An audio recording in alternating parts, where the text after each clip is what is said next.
told you that. I told you I looked him up. But he could have got decayed. You don't know. They also said the Terran player was 2,400. When I played him, he was 2,200. So, yeah, but 2,200 is different than 2,200 in A.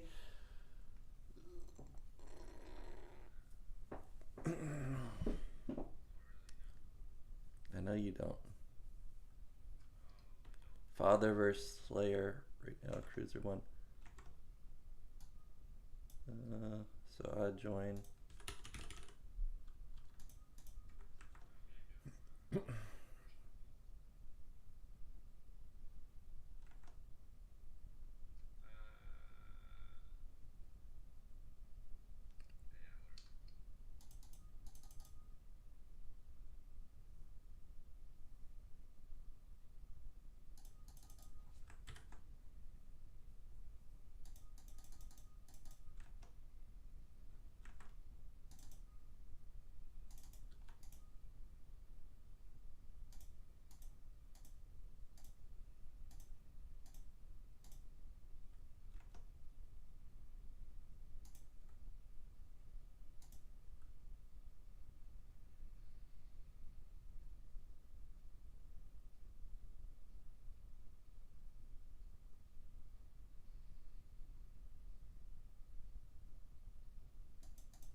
What's up, folk? This is the beginning of our foreign all-stars going up against Team Postiz, which is Snow's team. With me is Gypsy, but he's AFK right now. But he'll be here pretty soon. So this is going to be pretty sick because, you know, for a long time, everybody's been wanting to see foreigners going up against some top-tier Koreans. Now, this is an amateur team, but been coached by Snow, so they should be pretty good. I've played a few of them on the ladder. They're in the 2,300 to 2,400 range generally. So this should be a good matchup. We've got Father versus Slayer first. So we'll see. Is that the Father SC? Yeah, the Father SC. He's going to be going up first. So we'll see if he can take down Sayaku or Slayer. Yeah, Slayer.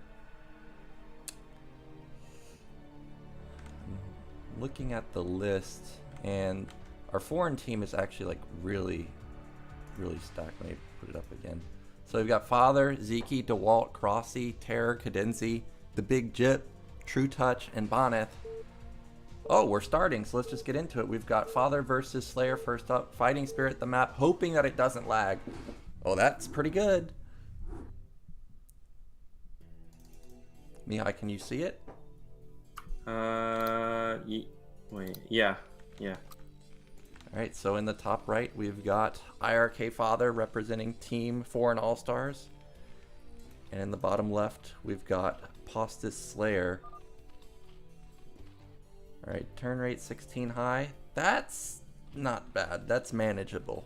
Now, going into this, the Koreans knew that this was gonna lag, and they still agreed to play. So I'm hoping that turn rate 16 high is the worst we get. But knowing my connection to Dewalt and Bonyth, I have a feeling that this might get ugly real quick. I think when me and Bonyth played, it was like turn rate 10. So what do you think about Father's chances here, Gypsy? Yeah, I'm not too sure. Father, I think probably TVZ. He keeps saying it's his worst matchup, but it's probably his. I mean, actually, probably his mirror is his worst matchup. But I think TVZ, he's gonna feel pretty good about it on Fighting Spirit, especially. And it looks like he's just gonna go straight for the 8 racks, which is a super confidence play. Yeah, well, you know, he hit A rank earlier this week or a couple weeks ago. So his confidence is at all-time highs, and he was telling me that he was going to go 8 racks in his series. Now, it's funny because usually when I hear people say they're going to 8 racks, they're not usually 8 racks players. So the first question I said was, do you even 8 racks? Yeah. But he says he 8 racks is about half the time. So his 8 rack should be pretty decent. So I'm not as scared for him going up against Slayer right here. Now, what does Slayer want to do? That looked like it was going to be a 12 pull, and already I was going to be nervous, but it is going to be 12 hatch. Now, the question is how many drones come after this? If it's 1 drone, 2 drones, this could be just game over. Yeah, I mean, so far we can't really tell what's going to happen. It really comes down to, I think, the Zerg's micro when they pull the drones off of their mineral line to defend against the bunker. You can defend against any kind of bunker rush like that. It doesn't matter what pull timing you have. Obviously, there's some situations that make it easier and a bit harder, but yeah, it really comes down to that drone micro, and I think he'll be happy. I mean, this is probably maximum rush distance in a sense. I mean, that Rax is gonna. I mean, the rush distances to all the bases is probably similar here, but cross spawns especially, he'll be a bit happy about it, but it's really going to come down to this opening stages. And I mean, like, Father doesn't need to kill him with this attack, but he definitely needs to get some drone kills. Yeah, so I remember reading some comments about scans saying you're looking for 3 drone kills, and that puts you kind of at even. More than that, you're ahead. So we'll see how many kills Father can get. Now, instant drone pull from Slayer. This is exactly what you want to do, leaving 3 or 4 drones in the minerals. Respecting the 8 racks here, does not want to underpull and lose too many drones. Good control so far from Father. He almost pops. Oh, can he get in that sweet spot? Oh, he's in a really good spot, but these drones get us around. The thing is, he's going to get that 3 drone kills. He's going to get 4? Yeah, maybe 4 drones. That's huge. 5 drones is going to be huge. He's microing it. Oh my. Oh, His 6. Father got 6 drones.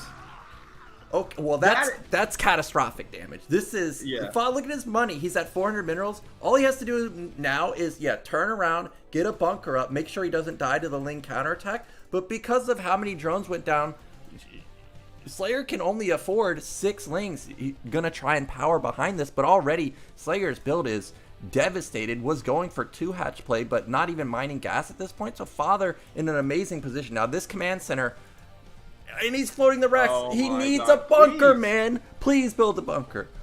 Just put it. This is gonna be really late. Actually, he needs to pull some SCVs off. He definitely needs to pull some SCVs off. I don't know if he knows this. A 3rd SCV coming down, so he's gonna have 2 SCVs. Oh, he has a good wall though, so this SCV plugs in the hole, but it's gonna be too late. That's not a full wall. That's not a full wall.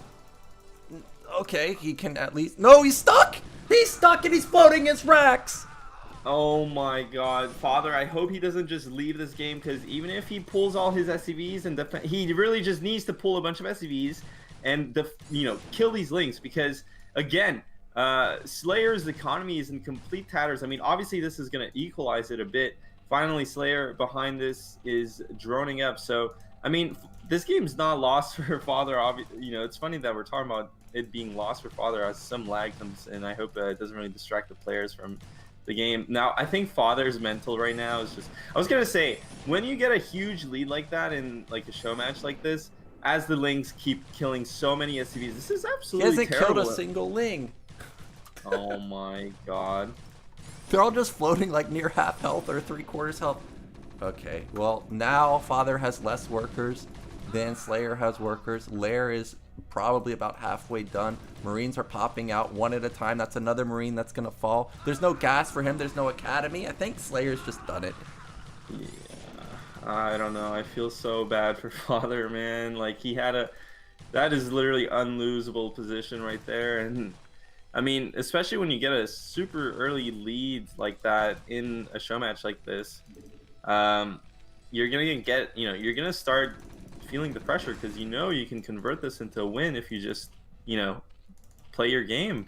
And then he just forgot to put down a bunker. It is so unfortunate, because that really was all it was to it. If he put down that bunker, he wouldn't have gotten any of this damage. Now again, I mean, is it playable from the situation? Like you were saying, Father's Academy and gas were really delayed, and I mean, look at that mineral line. It's really not ideal, and the spire's already coming up. So obviously at this point, Father is definitely behind, as you know, what is that, a bunch of links kind of moving out onto the map. But to be okay, Oh my gosh. Father needs to, he's on full tilt, just running out into the middle of the map. It's a move command too. Well, these Marines are dead. Speed kicks in, so goodbye Marines. I think he was really, you know, just trying to make something happen. I think he realizes that he's donezo, because Academy's only 2/3 of the way along.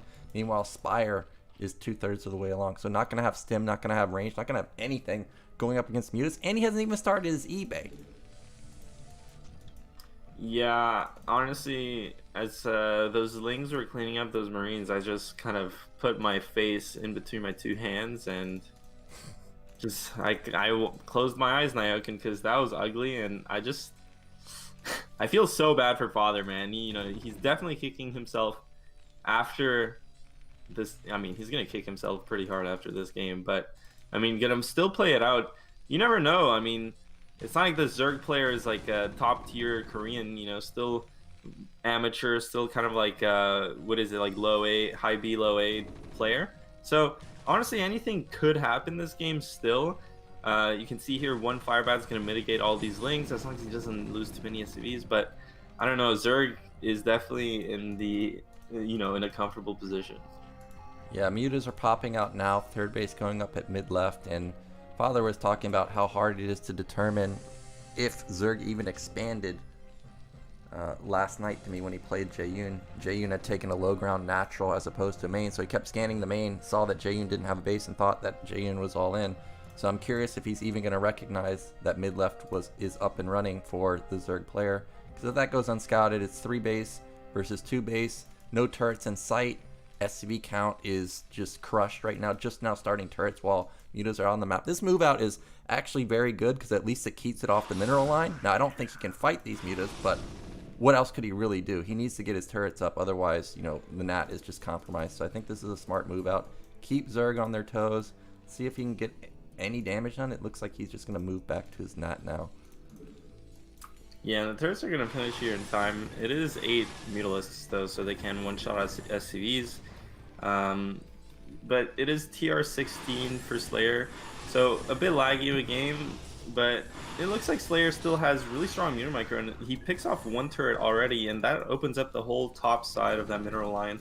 And I mean, honestly, Father has to do something. He's gonna move out here, still only on 2 racks production. Oh, the medic. Now, yeah, I can't lose that medic. It's the only medic he has, but still, I think at this point he has range.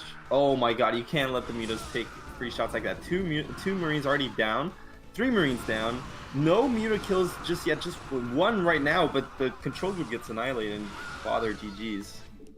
Yeah, so unfortunately for Father, he's going to tap out right there, and he had a massive lead after his 8 racks, 6 drones going down. Really just too greedy with the command center. Sometimes you just have to recognize your advantage. Don't get so greedy, and that's a heartbreaker, because like you said, that's almost a guaranteed win for Terran when they get kills like that. But nicely done from Slayer, not overreacting, not, you know, going on tilt, not just building mass ling. Did try and play it out from there. Only built 6 lings in the initial stages, and then just went into drones, went into Spire. So nicely done by Slayer. Gonna put a win on the board for Team Snow. Now our second matchup is going to be, who is it going to be? It is going to be Sziky versus Terran. Now, Terran is the player that I have played on ladder, and he's around 2300. He was pretty good. I would say that me and him were pretty even. So, you know, I think Sziky is a little higher than I am, so this should be, I guess, a little bit favored in his, for him. Have you played this guy before? Postiz Terran? No, I haven't played him. But Gladiator, I mean, We haven't even seen that map in a long time, huh? I don't know how I feel about this map TVZ anymore. Yeah, so TVZ on this map was extremely difficult. So easy for players to get bases, and whenever you're facing a Zerg player that can get like 8 base on a map like Gladiator, it feels like once they just start flooding units, it never stops. Like, they're never going to run out of money. So actually, if Sziky is the type of player which we have seen him be in BSL, where he's just a macro legend, I actually really like Zyky's chances of winning here. Now, we already have some lag. Remember, Zyky's from Europe, so Europe, I know, is known to not have the greatest connection to Korea, so this might be even worse than turn rate 16. You know, before this happened, I was really telling players, like, we should consider playing from replays, because I'm going to be in the game, Cruiser's in the game, the players are all in the game. It's going to be a lot of connection issues with so many players, but it looks like we're just going to straight up drop. So probably when this happens, their game crashed. I don't think this is necessarily Europe to Korea issues, so I'm going to remake this game. Yeah, it's kind of weird. I mean, you know, sometimes you just get like, I think the one-to-one connection can be pretty good usually, but oh, maybe it was me. I was it looks like it was you. That's disaster. How are we gonna cast? It is a disaster. That's not what I was expecting to see. Oh, everybody's already in the channel. Oh. Alright, well, I'm sure it'll start again. Yeah, so as you were saying, we haven't seen Gladiator in a long time. I'm just having flashbacks to all the games where I got Lurker busted, where Zerg got like 6 bases and it was just unstoppable. Like, this map is really hard for Terran versus Zerg. Yeah, I think one of the worst parts is just starting on the low ground. But, you know, yeah, I don't know. It is hard. I'm trying to think about, you know, any upside to it in TVZ. I mean, as a Zerg player, of course, you're always going to feel comfortable playing against a Terran on a reverse ramp map. But, you know, it is true that on this map specifically, unlike other maps, it's a bit harder for Zerg to expand to a, you know, just another main, because that main is on the low ground. So, and Lurkers don't really hold ramps as well when they're reverse ramp. So if there's a silver lining for Terran in that situation, is the fact that probably Zerg will either prioritize natural expansions, which are easier to attack, or they could still take the main bases, but those are easier to attack, or they could take kind of the more, you know, what is that, like a natural fourth, the natural third gas, which is on the high ground, in which case it's harder for Zerg to get a 4th base after that. So, you know, there's obviously chances on this map for Terran, but I think Sziky will probably feel pretty comfortable playing him. Yep, so we do have Terran in the top left, and we've got Sziky in the bottom left. Now, top left is, out of all the bases on Gladiator, this is the one I don't like, because you cannot wall the Nat, and I'm somebody that anytime I can wall, I'm gonna wall, simply because you can mind game Zerg so much. Now, as you were talking about potential bases that Zerg can take, they can take other mains, they can take the Nat, they can take third bases at these close bases, bottom middle, for example, here. Now, I actually think that Terran's a little bit lucky going up against someone like Sziky, who is not somebody like Jaeyoon, who will take, you know, hidden bases and go straight Lurker. So I think the chances of Sziky taking bottom middle is quite low, and I think the chances of him actually scanning bottom right and finding a hatch is pretty high. So I think that's at least going for Terran in this scenario. Now, I wonder if he's going to actually go gas here, because you can wall off the main, really, with a deep run of barracks. I did that quite often, and a lot of players like Light have been going one base play with, well, not necessarily one base play, but 2-port Wraith sometimes. So maybe we'll see some tech play from Terran. Yeah, a lot of the positions on this map are, you know, some of them, as you said, are wallable with the racks and the depot. And if not, they're also wallable just with racks factory. So I know when this map was played, 1-1-1 was very popular, but obviously ever since then, and like the Goliath build. Actually, we could mention that mech on this map.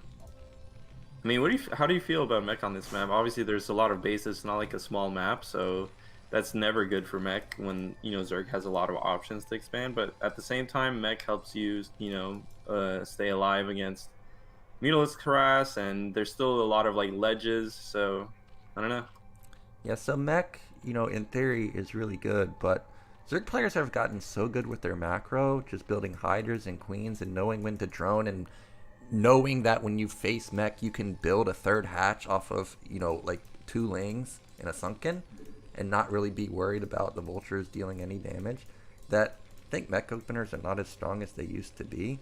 And with a map like Gladiator, where you're going to be giving up a lot of bases, it's not like fighting Spirit, I guess, where there's, a decent amount of money, but you can potentially split the map somewhat easily and starve out Zerg. I mean, if you're trying to split Gladiator, you got to go left to right.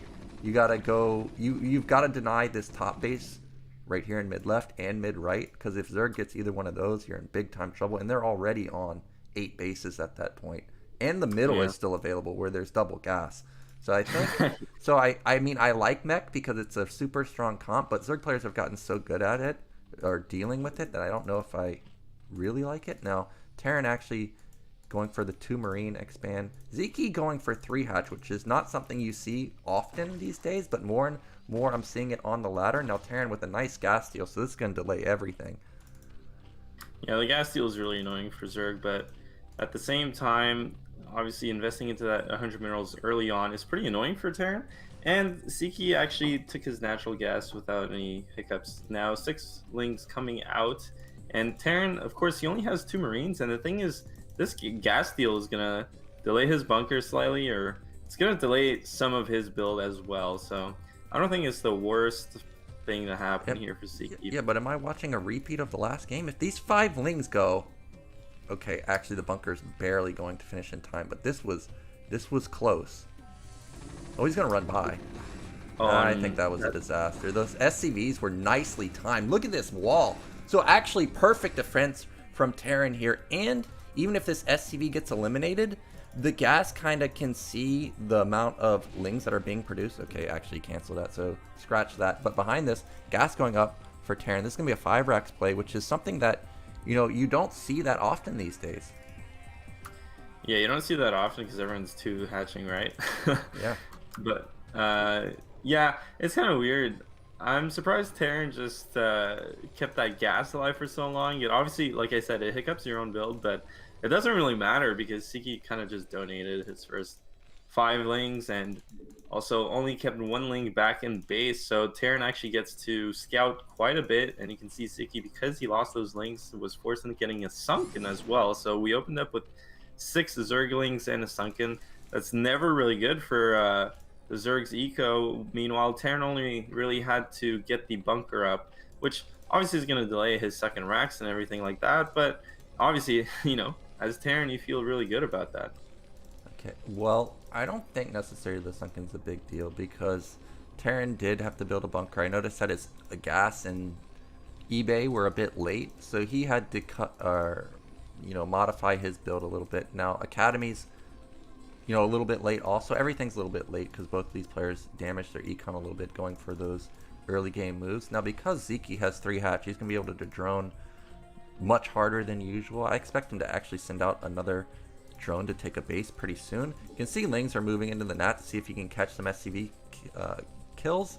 Nice move, moving these couple SCVs to the side to make sure they're not getting picked off. But 5 racks is my preferred build versus 3 hatch. So I'm wondering, how much damage Terran can get done here. Since this is not, well, actually, since Sziky's the one playing Zerg, I guess he kind of should have faced 5 racks quite often because this is the go-to build when you face 3 hatch. Yeah, I mean, I have no idea what Sziky's been playing, right? I don't think many people know probably what he's doing in his latter games. It is surprising to see 3 hatch, though.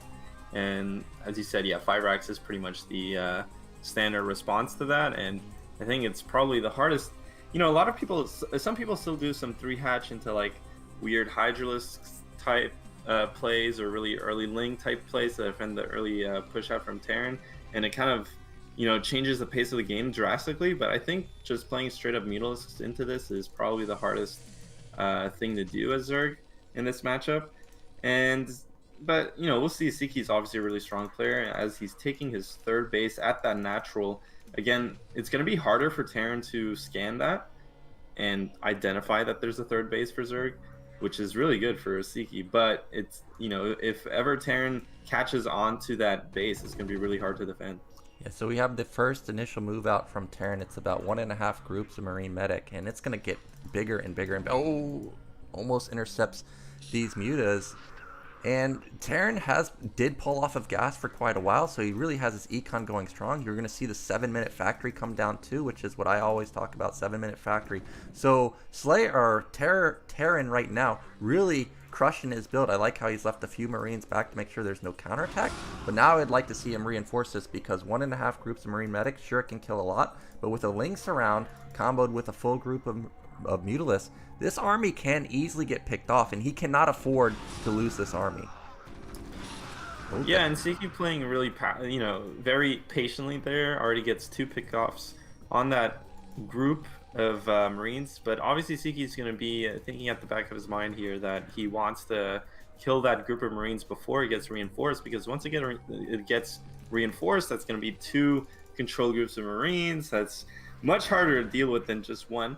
And he has a full control group of Mutalisks, but it doesn't seem like he's going to be able to kill that group as the second one pushes out. Well, this is never what you want to see. Okay, there we go. We're going to finally find an engagement here. He's going to pick off this Marine ball because Terran was never able to sync them up. But he did find bottom right, and you can see he's stimming across the map for it. Now, there's no Sunkens up, but what I was going to say is you don't like to see this, because 5 racks facing, you know, sunken man at the nat, but having a base that's already been scouted, there's no way that Zerg's thinking about being able to defend this. But because he stemmed across the map, a lot of these Marines are very low health, so actually he is going to hold this base. This is a really big mistake from Terran so far, but he picks off 2 more mutas for free. Sziky does have his Hydrogen up. I don't think he has any lurkers though, so this is going to be a muta Ling surround, and he's going to wipe out Terran here. Nicely done. And on Terran's side of the map, he actually did delay his factory quite a bit, so these starports aren't as far as along as they should have been. Oh, that's surprising. Seeing Terran go for the double starport here, especially on a map like this. Like, lurkers are just so strong. Once they, you know, if Zerg ever gets on a position onto the map, it's just so hard to bust through it when you're going into these 2 ports like this. But I don't think he's going to get punished by it, because as we saw, Sziky actually sunkening up both bases, you know, especially when you, like I said, when you get this natural base as an expansion, it's just so much harder to defend. You have to put in a lot of resources into static defense. As Sziky gets some nice pickoffs on that. Oh, but the thing is, that's actually a lot of Marines. Except I don't see where Terran's going to be attacking right now, so I think both players are going to just stabilize on from this position. And the nice thing for Zerg is that Sziky actually already secured the natural base basically of 6 o'clock, so he's going to have access to the main very easily. But you know, he still has to survive this Marine timing right before defilers and big lurker numbers are gathered at the naturals for defense. Yes, so I think Terran's going to try and go for a bust here. Okay, there he goes. There's the first one, but he's out of sync. But there's not that many Mutalisks, but lurkers pop just in time, so there's no way he's getting through this. Now, meanwhile, on Terran's side of the map, he's got his starports done. Science facility is done. He's still on 5 racks, no third command center anywhere. He should consider putting down more barracks or taking a third base pretty soon, because right now there's nothing he can really do. And now that I'm looking at how the nat is laid out, it's very tight, obviously, just like on every other map. But when you take the nat base, all of a sudden drops are not very strong. You know, there's not big surface area for drops in the main. So actually, I really like taking the nat base, especially on Gladiator. So this is very nicely done from Sziky to be on 3 base essentially for free. You're always feeling really good, and then also to start your 4th base at 11 minute. I mean, as a Terran player, when you are essentially giving 4 base for free, you're feeling like you're in big time trouble. Now, Sziky, I think, wants to move out, but really he should just wait for defilers. There's really no reason for him to move out here. He would just be throwing lurkers, so I hope he just sits and waits. Yeah, Sziky is definitely in a really good spot. Terran here taking a kind of an interesting. I guess that's the best base to take at this point. Not going for that mineral only, and I mean Sziky. Basically, the game plan here is going to be stabilizing his economy. You can see he's adding a bunch more hatcheries at the 6 o'clock. Probably going to have a couple in his main. The Darkstorm going down with the Lurker, so creating a bit of space as he spots the 2 first vessels. So at this point, it's really all about, does Terran go for 4 vessels into 6 vessels, or are dropships coming? And it looks like dropships are going to be the the choice of weapon here. Where who cares? So big drops are going to be coming, and Sziky definitely has to defend these. But if he defends them, I mean, he's going to be a really good spot. Like you said, the 4th base was so fast.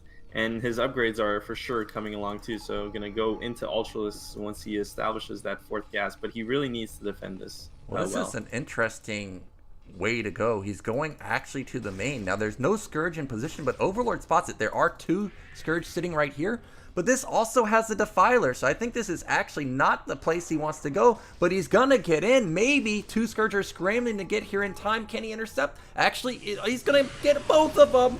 So that's a huge loss from Terran. Terran, I mean. God, dude.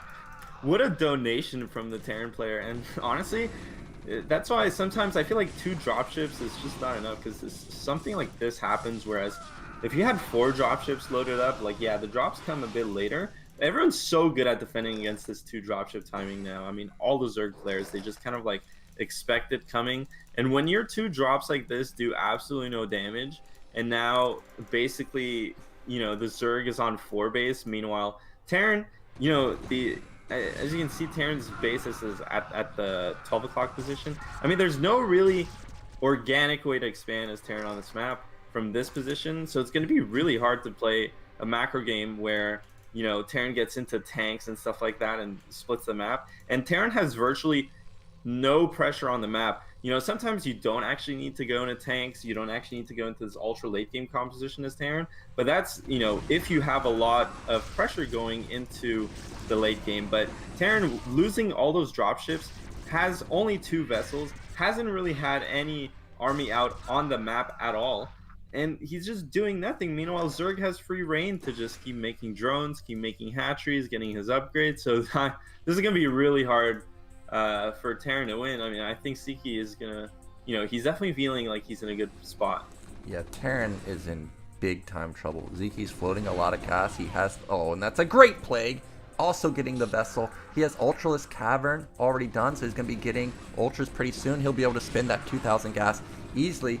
And unfortunately for Terran, he's playing the hardest style you can actually play in the game. It is going to be SK Terran, no tanks in sight, no add-on, no landed factory anywhere, going up against Ultras.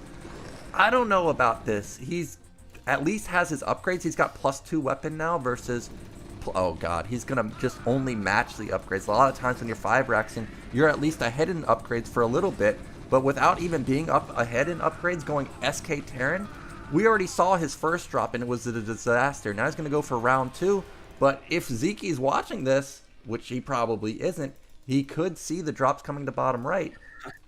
He's already got Sunken set up. And look, it's like perfect saturation too. He's going to have Nidus at his nat, so I don't see how...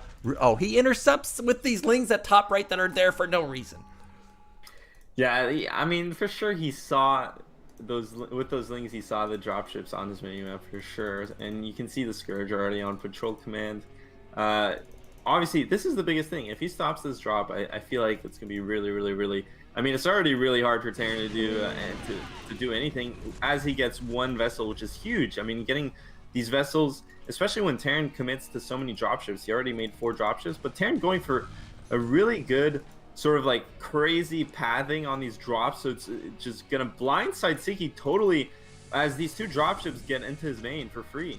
Yeah, both of the drops are going to get in, but the thing is I don't even think this is a huge deal because he's got Lings, he's got Ultras.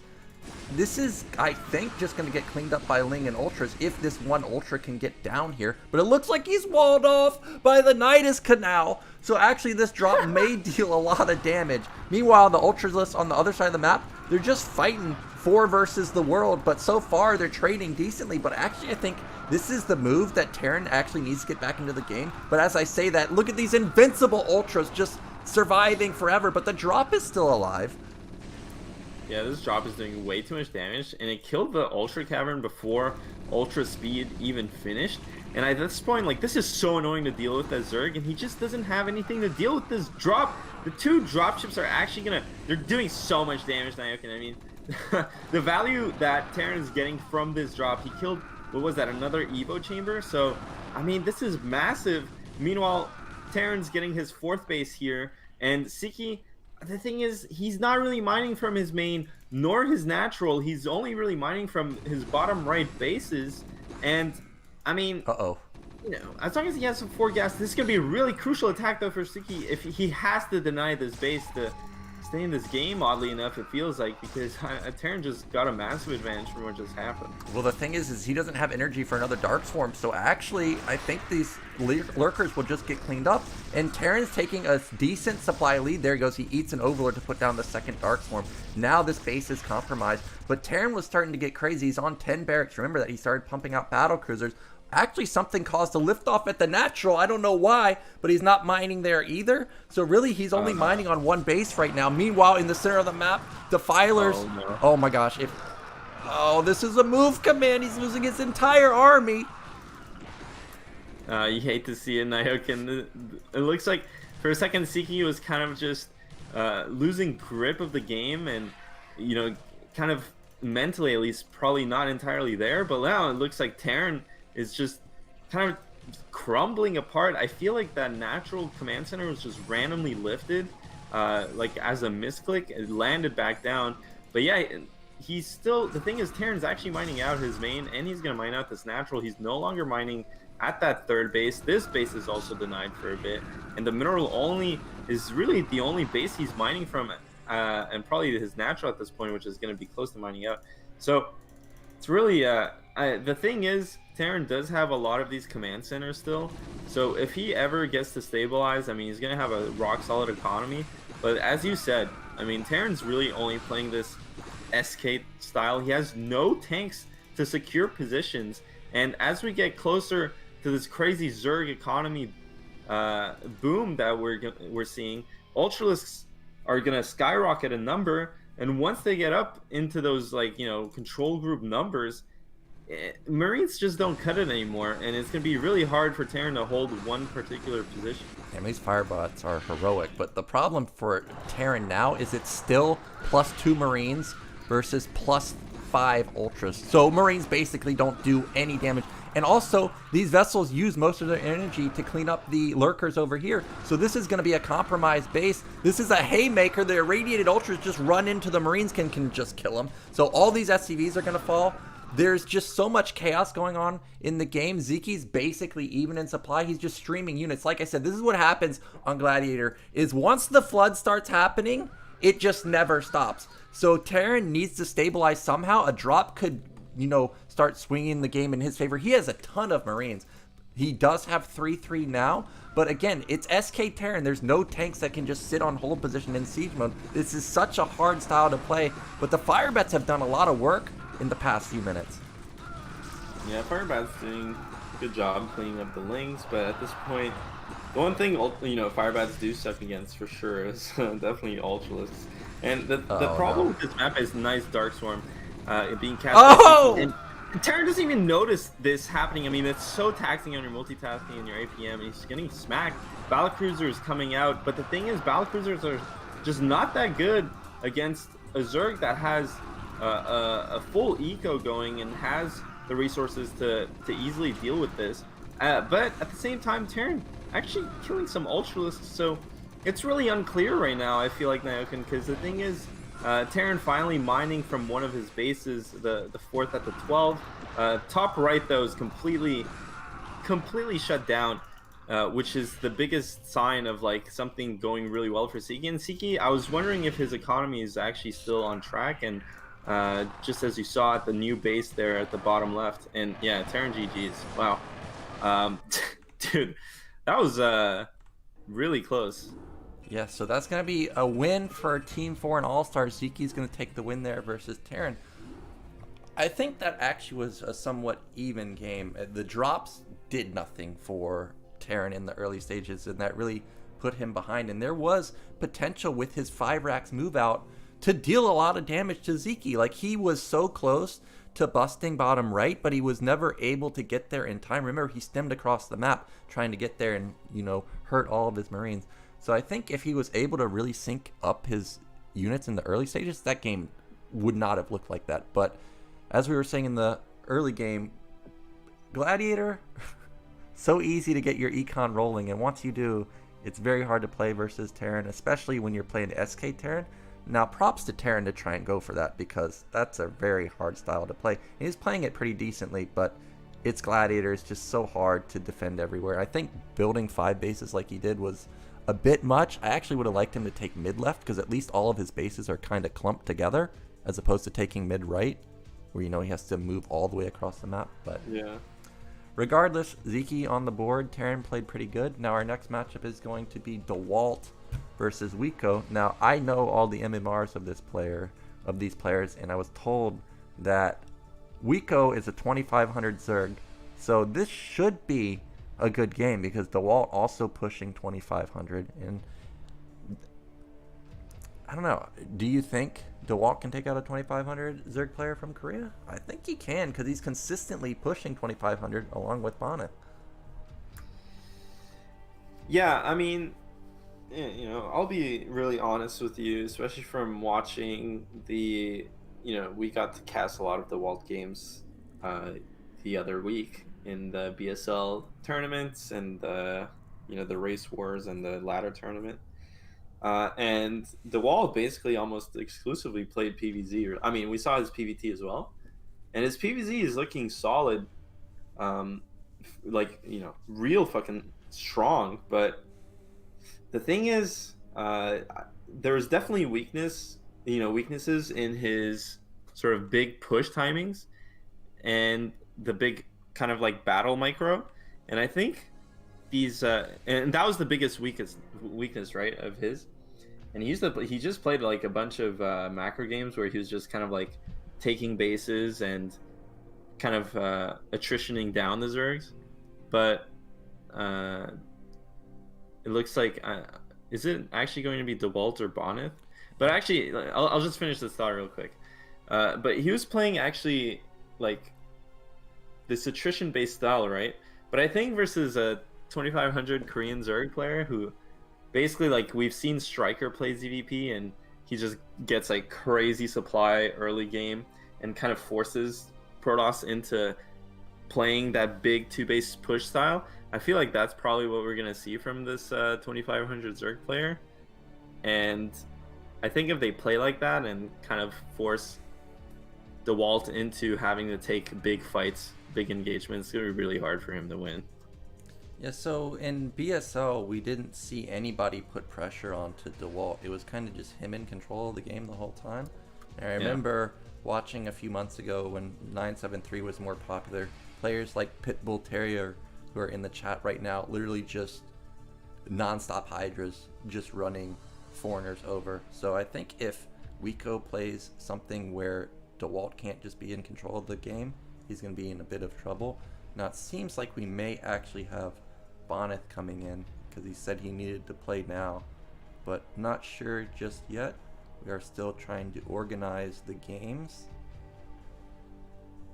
But if we do have Bonyth, it is going to be Bonyth versus Beatsal, which I was told is a 2400 range Terran player. So that should be a good matchup too. But Beatsal and Wico are the best unknown players, at least most likely unknown players to the foreign scene. Bishop, Zelot, and Snow, obviously everybody knows these players. They're super good. And actually, we're going to have Trutacz versus Snow, which should be actually incredible, because I know that Trutacz has beaten pro Protoss players before, like Best. Eon Zerg took out Snow a few weeks ago. So foreign players actually can take out the best of the best from the Korean scene if they have good matchups, like I think ZVP is. Oh, for sure. I mean, I think the high-end foreign players, if they're playing a really good game, like, and they're matched against, basically if they play a really good game and the pro gamers aren't like on their A game, I think pro gamers can easily drop games. It's I think StarCraft just in general is such a competitive game. Like just the overall skill level of players doesn't matter what country they're from at this point. Like everyone is just really strong, and you really have to be consistently good and on your game to like not drop games, right? Like especially if you're like a better player. So for sure, right now the score is 1-1. We'll see how it the score looks like at the end of the best of 9. Obviously, I think some of these matchups are going to be really hard for the foreign team, but I think obviously the foreign team has the skill to like take down some of these matchups. So looks like still not clear who's playing. Probably Bonyth, right? Yeah, so actually it looks like we're going to have a mix-up, and it's going to be Bonyth versus Wico. So it's going to be a Protoss versus Zerg. It looks like Dewalt, I guess, is going to take on Beatsal.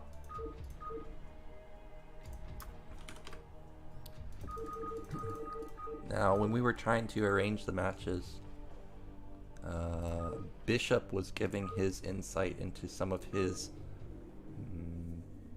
opinions of some of the foreign players, and he thought that Dewalt was the stronger player between Bonyth and Protoss versus Terran, but Bonyth stronger in Protoss versus Zerg and Protoss versus Protoss.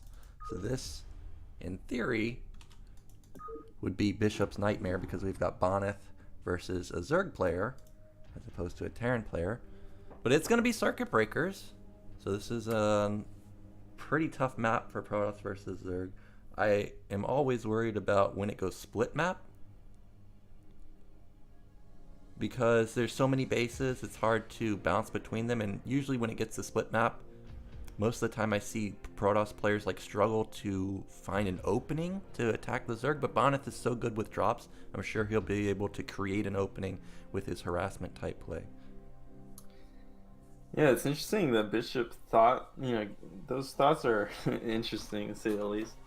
I would say Dewalt actually has much more impressive PVZ than Bonyth, and I think Bonyth's PVT is probably, I think they're probably the same level, to be completely honest with you, but Dewalt's PVZ in general has really impressed me, because he's the only foreign Protoss player that I've seen that plays a very standard PVZ game in terms of just going for that expansion and then playing with Corsairs, and he can play late game. And I think Bonyth is a bit more gimmicky in that matchup. So that's actually an interesting take from Bishop. That being said, anyway, we'll see. We're gonna see Bonyth's PVZ, and as we get into this game, I guess I'll let you do the player introductions first. I'm just worried about the turn rate, and this is not a good sign, because when I queued with Bonyth, it was like turn rate 12, and I just insta-left. So we'll see what it actually gets set to. Actually, I'm shocked that turn rate 16 high is what it's actually set at, and it looks decently smooth. So in the bottom right, we've got Postiz Wico, 2500 Zerg. I actually don't recognize this ID from the ladder. I'm not sure what his actual Battle.net ID is, so I'll have to look him up once this game is over. And in the top left, we have our blue Protoss hope. It is Bonyth. Yeah, so isn't Wico a clan? Does this guy like have the same idea as the clan? I wonder what the story is behind that. I'm sure you don't know, but it's kind of like this is a fast. Oh no, it's not. I thought this was a fast probe send out, but it's actually just gonna be normal pylon timing. Yeah, so I think because this is Bonyth, and as the pylon goes down, he's keeping the probe back. I'm gonna be interested to see if this is actually 1 gate or 2 gate, because it might very well be 2 gate. And I haven't seen Bonyth play. Actually, Bonyth does play standard for sure in this matchup, but a lot of the time when I'm watching him play, he's 2 gating or like doing some really kind of weird stuff. And you can see here already, it's not gonna be a 10 gate, it's gonna be a 9 gate. So, okay, it's actually gonna be 1 gate expand, which is surprising coming from Bonyth. But that is a 9-gate, so kind of the more aggressive option here. Unfortunately, Wico is cross spawns, which is probably, you know, again, the longest rush distance for Bonyth, so that's going to be good for the Zerg player to defend. Yeah, and Wico is going for that 11 hatch 10 pool build, which is probably going to be the best possible opener he could get versus this 9-gate, especially since it is cross spawn. Zelot's going to be, you know, a few seconds later than usual. That's going to give him all the time he needs to get his links into position, and he's going to have the hatchery up, so he's going to have additional larvae. So everything looks really good for Wico right now. And then Bonyth, again, going for that 9-gate really does, you know, hurt his econ just slightly. So we'll see how many Zealots he ends up trying to build after scouting this hatch. I'm expecting probably 2, and then going to the Nexus. I don't think he's actually going to move out and try and deal damage here with multiple Zealots. But we'll see. Probe comes in, sees the 11 hatch, sees the pool. Now the question now is always, when is Zerg going to get their gas? Is it going to be the 235 gas? Is it going to be 3rd hatch before gas? Is it going to be, you know, some players go like 5-6 hatch before gas? And where does the drone go? Where is the 3rd going to be? Is it going to be at this minor only? Is it going to be at a split map position? Here comes that Zealot though. Yeah, Zealot's coming out. I mean, this is always going to happen. He's going to rally the Zealot across the map, because even if it's not going to get in time here to kill any drones, it's going to force the Zerg back as he takes the Nexus behind this. So really, it's all about just getting the Zealot into really obnoxious positions, like behind the middle line and stuff like that. And what that does is it forces Zerg to keep their Zerglings back and to make a couple Zerglings. And as long as you get decent trades on this Zealot, thanks to good positioning, it's not terrible losing these Zealots without killing drones, obviously. And like I said, again, Bonyth getting a Nexus behind this. But Bonyth's micro is legendary, and already you can see that was actually really good from Bonyth, that he didn't lose the probe there. So he has 1 Zealot, 1 probe against these 4 links. Kind of getting into a precarious position here, but he's getting some shots off this drone, and he's going to just get a drone for free, which is crazy given the fact that Zerg had 4 Zerglings ready already. So huge damage actually, because remember, this is an 11 hatch. It's not like the natural 12 hatch. So the Zerg economy is already hiccuped, and Bonyth's getting into another nuts position. So Bonyth's micro, honestly, man, how does this guy do it? Well, meanwhile, 2 links have actually gotten across the map. They're going to sneak into the main, so that's going to be a bit annoying. But luckily for Bonyth, speed hasn't even started just yet. So, ooh, we might get another drone. He's trying to... Oh, he gets another one! He's a legend, man! Have you ever seen someone... I don't know. You know, most of the time, if I were playing Protoss, obviously, I mean, my Protoss is garbage. But I'm just saying, guys, most Protoss players there do absolutely nothing with that Zealot. It gets completely shut down. And especially this Wico guy is like a really strong player, right? But Bonyth just microing out of his mind, gets 2 drones, 1 ling, and like behind it has a Nexus, has a cannon, has everything. So far Bonyth, I mean, he's playing godly right now. Yeah, the thing is in the early stages with the Zealot probe, he softened up 1 drone and then killed a different one. So he knew there was one that was very low, and you could see he was searching for it, and he found it and just jabbed him in the face. Now Ling actually gets a kill here, so that's kind of a big counter move from Wico here. Now Stargate has not come up just yet. There it is. Ling scouts it, so he knows exactly what's going on. Now the gas was a bit late for Wico, yet still he's going to go into Lair. He's not going to go into Hydra play. He is just going to try and play standard Muta play, or Scourge opener at least. Now Bonyth has started +1 weapon on his Forge. I don't see a Citadel just yet, so if he wants to go for the 7:30 timing, he needs to start putting it down pretty soon. Now a probe does sneak in and see exactly what's going on. I think this was a crucial scout, especially with that gas timing, to figure out whether it's Lair or Hydras. But Ling gets taken out, so now instant Citadel from Bonyth. Yeah, and you know, it kind of sucks because that 1 Zergling actually had 2 kills, so I'm assuming that was 2 probes. That's pretty bad for Protoss, obviously. But again, it looks like Bonyth looking like he's in a decent position. I'm surprised that Wico actually took this base at the mid-right. Now, it's obviously not as defendable of a position, and honestly, the problem with this base is that it forces you to push out past your 2 bridges to defend it as Zerg.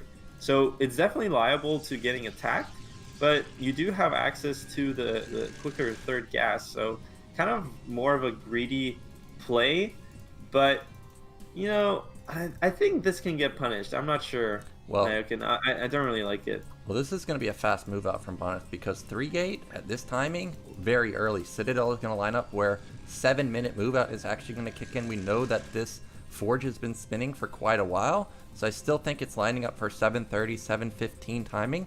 And this actually should catch Wico off guard, I think. Remember, he lost 2 drones in the early stages. His 4th and 5th hatch have been delayed. His gas was delayed for a long time too, so the Sayer can actually get an Overlord kill also. So this is not going to be for a DT follow-up. This is going to be a 3-gate move from Bonyth, something you really don't see often. Usually it's a 4-gate follow-up. So I think that mid-right's in a bit of trouble, but the Sim City is pretty good for Wico. Evolution Chamber in position. 6th hatch coming up. How many hatches can they build? It's just endless, but because he's spending so much resources on these buildings, I don't know how many resources he's actually going to have to be able to build Hydras. Yeah, the thing is, when you get the 6th hatchery this fast, your eco is a bit strained, and especially for Hydralisk production. And the thing is, he's going to have to get Sunks up also. So Bonyth is definitely going to have a really good opportunity here to do massive amounts of damage. But, you know, the thing is, this mid-right base is actually very defendable in terms of SimCity and defending against Zealots. It's only the positioning of this base only comes into play a bit later into the mid-game. But Bonyth finally, his +1 finishes, his legs finishes around 7:30. And he's just moving out. I don't know. Does he even know? Oh, yeah, he knows the base is there, but he opts to go straight for the natural, which is interesting. And there's a lot of Hydralisks here. The bulk of Wico's army is actually at his natural. So, you know, Bonyth, the thing is, most of the time, this Zealot push out is not going to do that much damage. But he's finding some good pickoffs. And if he gets connections onto this, onto these Hydralisks, it's going to be massive. But Wico pulling drones, you know, he's definitely stable. But Bonyth doing some good pressure, taking up the Templar behind it. He can't lose these Zealots for free, but he's doing a decent amount of pressure, you know, forcing, you can see the Zerg has to keep making Hydralisks. He gets a nice engagement there. Yeah, that was a good engagement. Catches a few Hydras, really only losing 1 Zealot. And this 7:15 move out was really strong. The 3rd base that we were talking about, how the Sim City is great. I mean, you can have the greatest Sim City in the world, but if you've only got 3 Hydras sitting here, that's not going to stop 7 Zealots. So actually, the attack to the 3rd base might have done a little bit more damage, but regardless, he killed a decent amount of Hydras. He forced a drone pull. He didn't lose a single Sayer in that fight. He lost 1 Zealot, and because he's, you know, gone more mineral based here, his econ is really strong. He didn't build up a lot of gas to rush into Templar, so he's going to follow up with even more Zealots, and there's only 6 Hydras, and that's it here. Yeah, Bonyth is actually, I don't know if Bonyth was like listening to the cast right before this. You know, as the Zealots come in here, the thing is, the Corsairs are going to clean up these Overlords, and the Zealots get prime connections onto the Hydralisks, completely slap them down. But the thing is, you know, this is the problem, Nyoken, is that, like, yeah, this is an easy to attack base here with the Zealots only, but once the Hydralisks come to reinforce, your Zealots are basically trapped. You know, you can't really, like, back off from attacking this base. So, you know, not the best. That was a sick pickoff on the Scourge. Not the best, not the greatest attack from Bonyth, though, honestly. I mean, it didn't really do that much. Didn't really kill too many drones or too many Hydralisks. And behind it, you know, Bonyth actually built up to 5 Corsairs, which is interesting because I don't even think he has +1 on those Corsairs. And those Corsairs aren't really doing much. Yeah, he doesn't. So, and you can see they're not actually killing anything. So it's kind of going to delay everything, you know, the gateway count from Bonyth. But, I don't know, it's so weird, man. He has Storm, which is good, though. I think the 5 Sayers is pretty much a standard, whether you go +1 or not. The Forge is going to get picked off. It's actually not that many Hydras here. The one thing that Bonyth really lacked during that movement was he forgot to build gateways despite having the minerals for it. So that was his only blunder, I think. Forge is going to fall down. He's got his Robo coming up, so he's going to be going into Observer and range goons pretty soon. But everything so far, I think, is okay. But as I say that, Look at this supply. Wico has done an amazing job to macro up. He's even in supply pretty much with Bonyth. Really, I think, as I said, it's because the gateways were a little bit late. Sayer's going to try and find some Overlord kills, but not going to find any success. But Bonyth even supply with Zerg. Zerg is going to be feeling great in that scenario. Yeah, I don't know, man. Wico somehow managing. You know, honestly, I think this early game has gone really well for Wico. Bonyth had some sick moves with the early 1-gate pressure and even with the subsequent Zelot attack. But Wico just kind of comes out ahead, and I don't know. We'll have to see. This is going to be, you know, Bonyth is going to get into the 2-base play here and into the big 2-base army. Although it looks like he's trying to gear up for a 3rd base here. I would like to see him just commit to a really strong 2-base attack and kind of abuse the fact that Zerg has to, you know, Zerg can't just turtle behind his bases when you take this mid-right base. You have to have your army kind of pushed out past those 2 bridges, and you have to take the fight against Protoss on open ground. So I would like to see Bonyth kind of go for, again, like I keep saying, this 2-base style push, but it looks like he's just going to take this 3rd and be content with that. Meanwhile, Wico, obviously he has 3 gas running, which is good for him. Well, we've got double storm available on these couple Templars, but this is so many Hydras from Wico. He's got a supply lead. He's at 120 supply at 12 minutes. Absolutely insane macro. He's going to be taking a 4th base at the mineral only. He is lacking on the hive, but he's got such a killer army right now. The storms have to be perfect, otherwise he's just going to run him over. Lurkers are even coming in too. Upgrades are good for Wico. He's at +1 weapon himself. Bonyth at 1-1. That's an amazing storm. Hits a lot of Hydras, and, you know, Goons get a couple of the finishing blows, and here comes that move out that you're talking about. Yeah, and I mean, you know, Bonyth is going to get a couple kills here on the Hydralisks, and this is what I'm really trying to point out here. As Bonyth does, you know, he cuts off half those Hydralisks there. Really good pickoffs for him as he gears into getting to this attack underway. But this is, I mean, it's really hard to explain this in a cast, but look at how, I mean, Zerg has to be out on the map to defend this mid-right base. And with the Lurkers, I mean, he doesn't have a good defensive position. And look, Bonyth is getting straight into that spot where, how does Zerg defend this base now? Oh, Lurker drop at the natural. No reaction. He's not even looking. Okay, now he looks back and he does transfer, but there's going to be a counterattack to the 3rd base. Also looks like there's potentially a drop into the main, and there's no cannon in the mineral line. It's just on the outskirts. What's Bonyth going to do? Because he's out very far. It's not like he can turn around at this point. Oh, he's not mining now. Yeah, this is really hard. Bonyth still, he needs to be composed. Needs to just sit these Dragoons on the high ground here and slowly kill this base off while he defends with reinforcements at his base, at his own base, and doesn't lose too many workers. Ooh. You can see, nice storm onto the Hydralisks.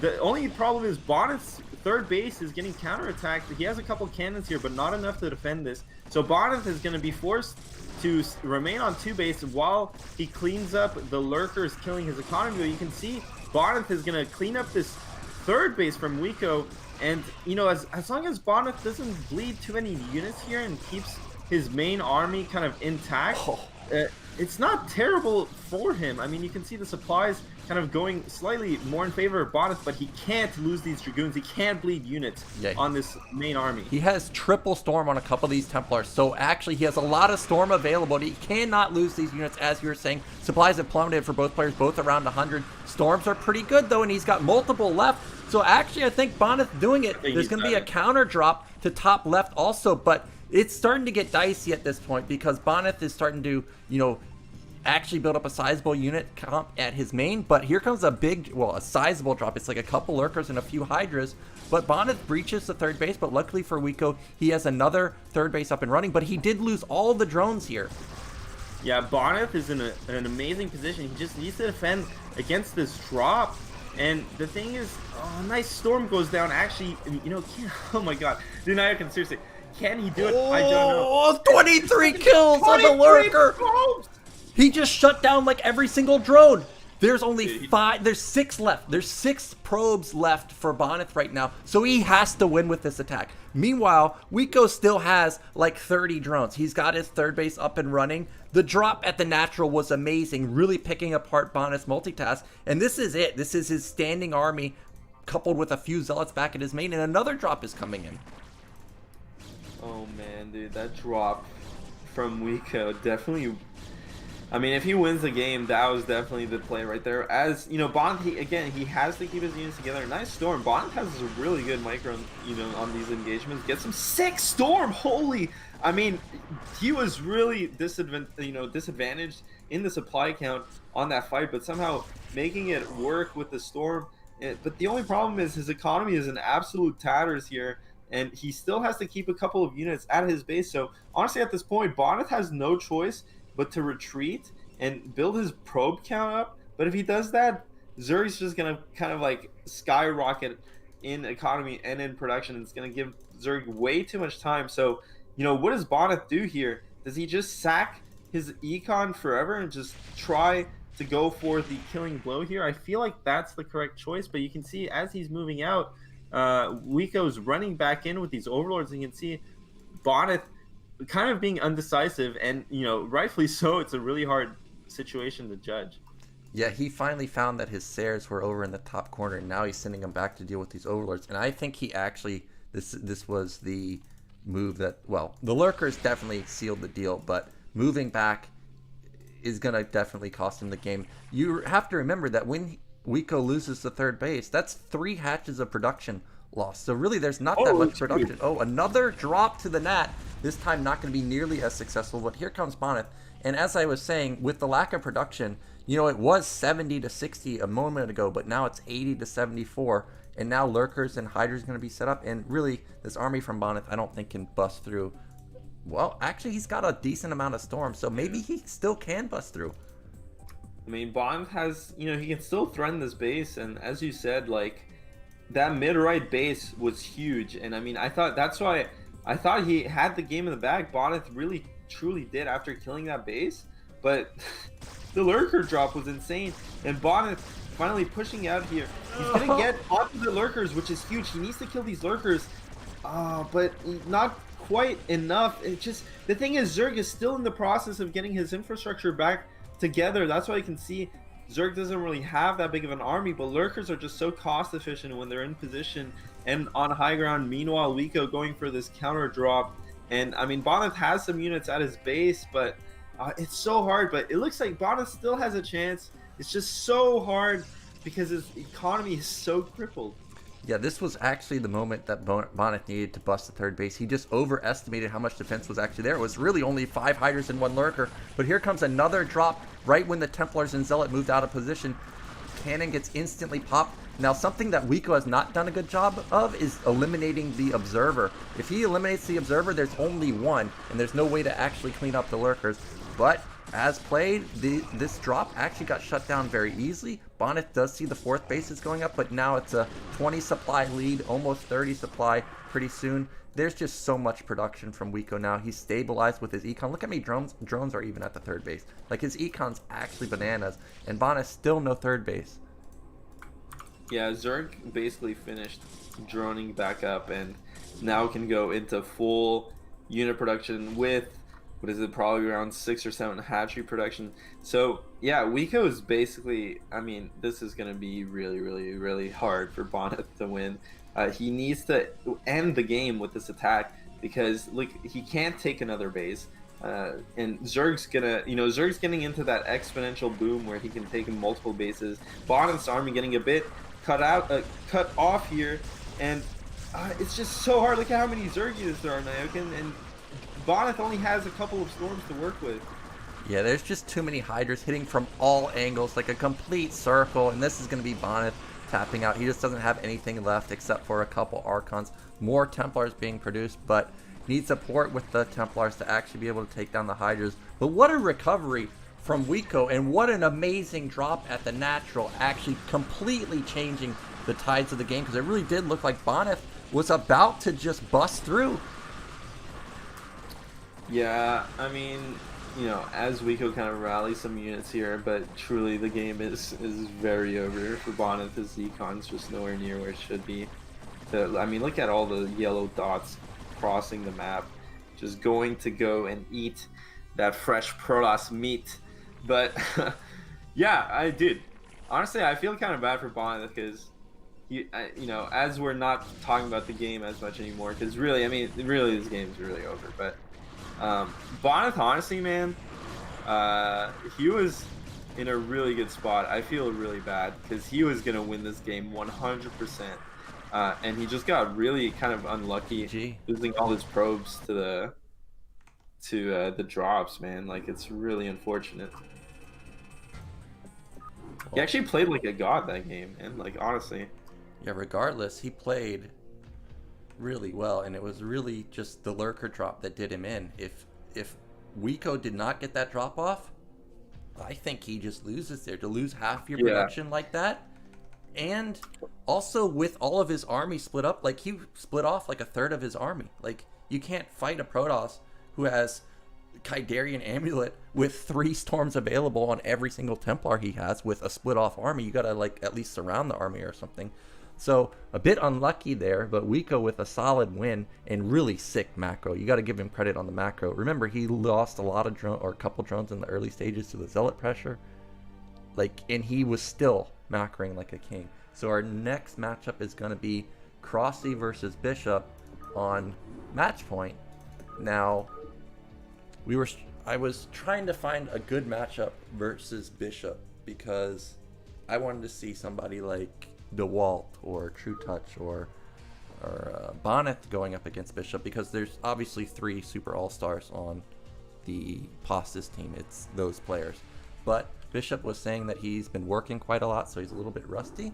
So ended up not going for Bonyth or Dewalt, but we're going to have Crossy, who is also a very good player in the 2300 to 2400 range. So he's still got a good chance versus Bishop, but Bishop is very, very good. Somebody that gets into ACS consistently, at least pretty far in ACS, I mean.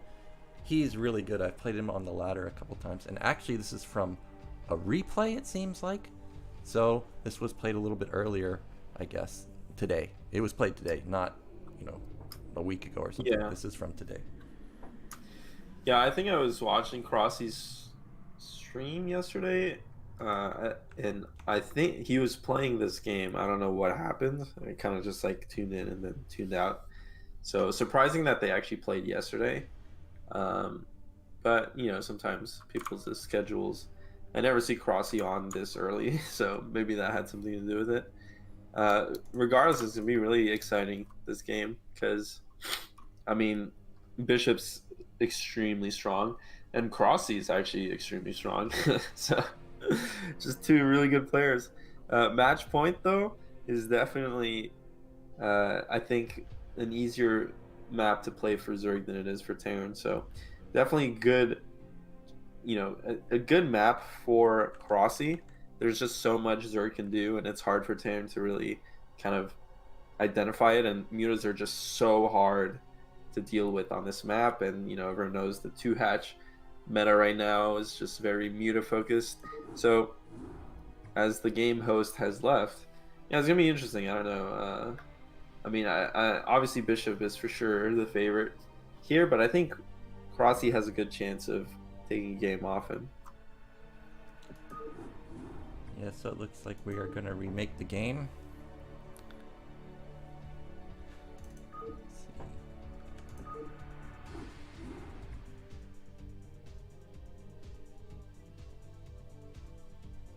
So as you were saying, Crossy has upped his skill quite a bit in the past few months.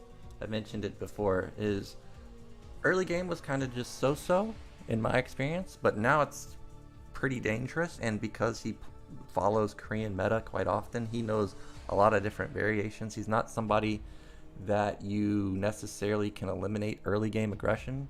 He did a 4-pool versus Terror in the past BSL, so he's, you know, scary in that sense where you don't know exactly what he's going to do, but most of the time he goes for macro. So we'll see if that's what he's going to go for this time, or is he going to be aggressive on a map like Matchpoint, as he pointed out, is very hard to defend mutalist. So if you can start snowballing the game from the early stages, it can all of a sudden get very ugly for Terran if they're not able to keep pace with the Zerg. So we do have Bishop in bottom left, the ideal spawn for Terran if you're thinking about going for a wall off and teching. Meanwhile, Crossy at top right. Yeah, so apparently Bishop is inactive these days, but to be honest, Bishop plays at such a high level that even with inactivity, I think he's a favorite in this matchup. So we'll have to see what what both players go for. I think on this map especially, like I said, it's really hard for Terran to deal with 2-hatch, and the thing is, it's hard to identify if Zerg is kind of like committing to like a really strong 2-hatch play or not. And on this map, the natural is so susceptible to Mutalisk Harass. You really have to commit to making a lot of turrets unless you go for something like a tech build into Valkyrie. So I'm gonna be interested to see what Bishop chooses to go for, because I don't think the usual kind of 2 racks play, kind of racks based play, is very strong in this map. Well, one thing that I was just remembering about Bishop is I know he was playing random quite a bit.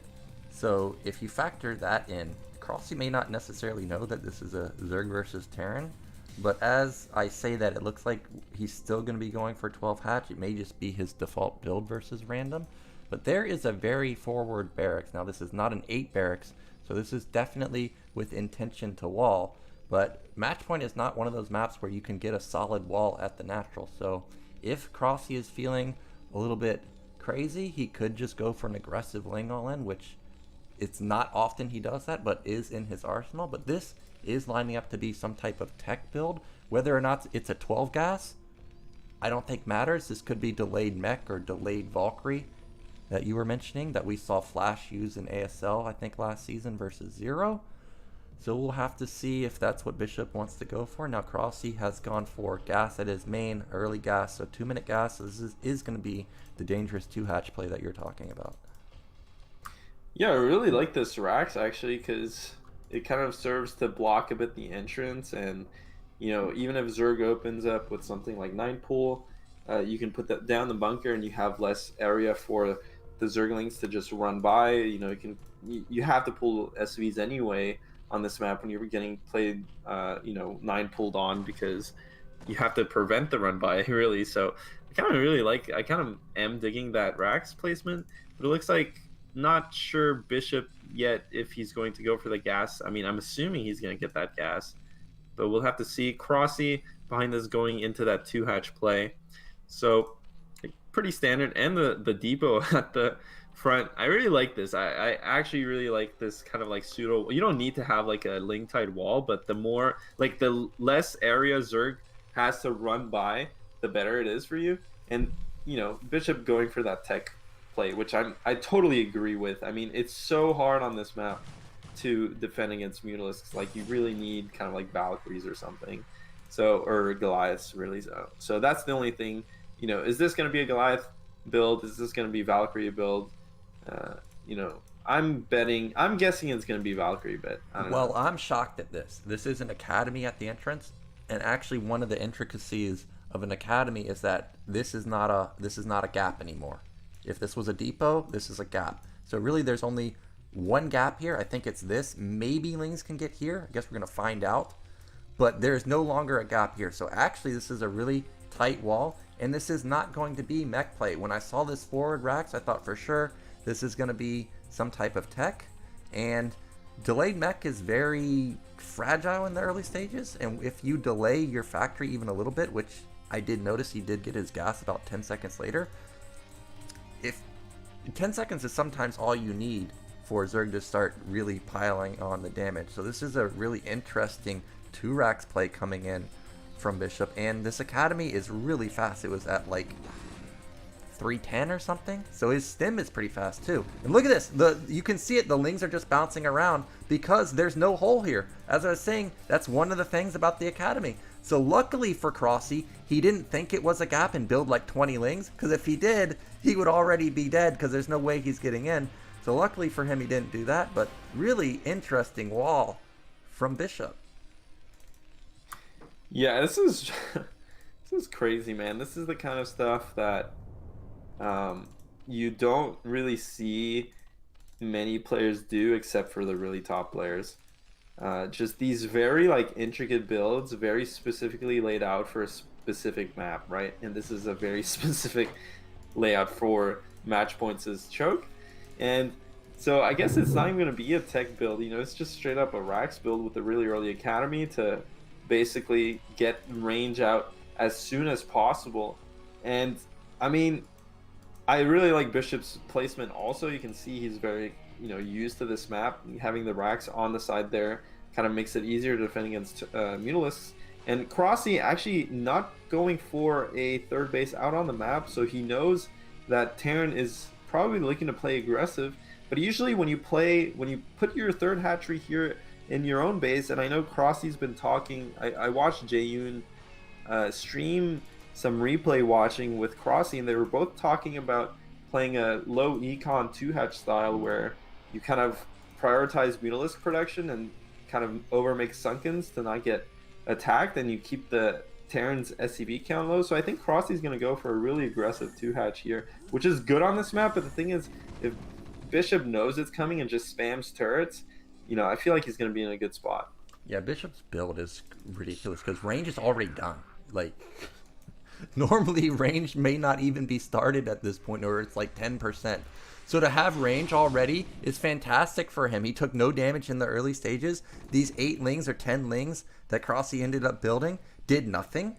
So this is about as good as it can go for Bishop. The only thing that he doesn't have is +1 weapon, but it's already halfway along. He started his factory at 630. So this is pretty much the go-to build versus 2-hatch Mutaplay, and he's really not even factoring in or not even worried about the Muta harassment at the natural. He's got units out on the map. This is going to force Sunkens from Crossy, and because he built a hatch in his main, there's no third base econ for him. So this is kind of, he's got to deal a lot of damage, otherwise he's in trouble. Yeah, and Crossy, the thing is, this, you know, as he gets a couple turret kills here, I mean, this game, how do you even explain exactly what just happened succinctly? I don't know, but Crossy, just Bishop somehow just had like such a good build, and the fact that he finished range so quickly and had a significant amount of Marines. I mean, Crossy going for this really aggressive opener in terms of low econ 2-hatch, but doing absolutely no damage with it. We just saw now that he killed 1 turret, but he has to get Sunks up now.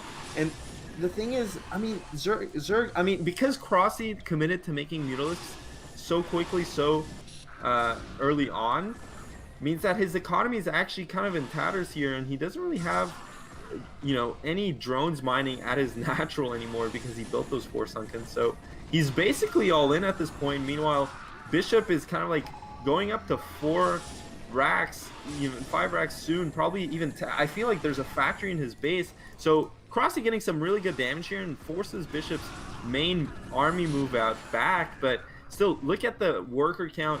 Bishop is twice as many workers, so he can afford to lose workers. He's already mining from the second gas and already has 4 racks and a starport finished. Meanwhile, Crossy literally just no third base in sight, and his natural economy is, you know, he just doesn't have any saturation as natural. So really, Bishop is in such a huge lead right now. Yeah, so actually Bishop's going for Armory here, so it is going to be Valkyrie play, and that's actually going to be a wise choice because unfortunately for Crossy, he went +1 weapon. So Valkyries are going to hit like a truck.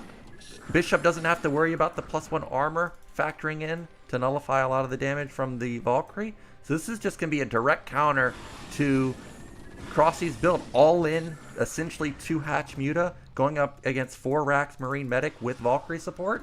You can't win that fight. And there's no Hydra Den in sight. There's no Queen's Nest in sight. It's literally just pure Mutas, and there's no drones really at the natural either. He's having to spam so many Sunkens.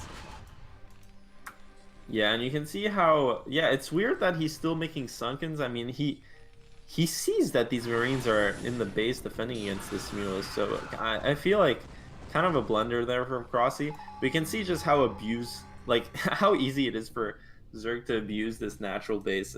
Just so many ledges, and it's just so obnoxious to defend as Terran. And despite the fact that Bishop basically had a dream opener against this, still struggling to stabilize his natural. But again, he's up twice the worker count. He has a science facility also, not just the Valkyries. So kind of weird, but obviously Vessels overall are better because Valkyries are only good against Mutalisks, whereas Vessels kind of cover you, if Zerg ever switches to Lurkers or gets into Hive.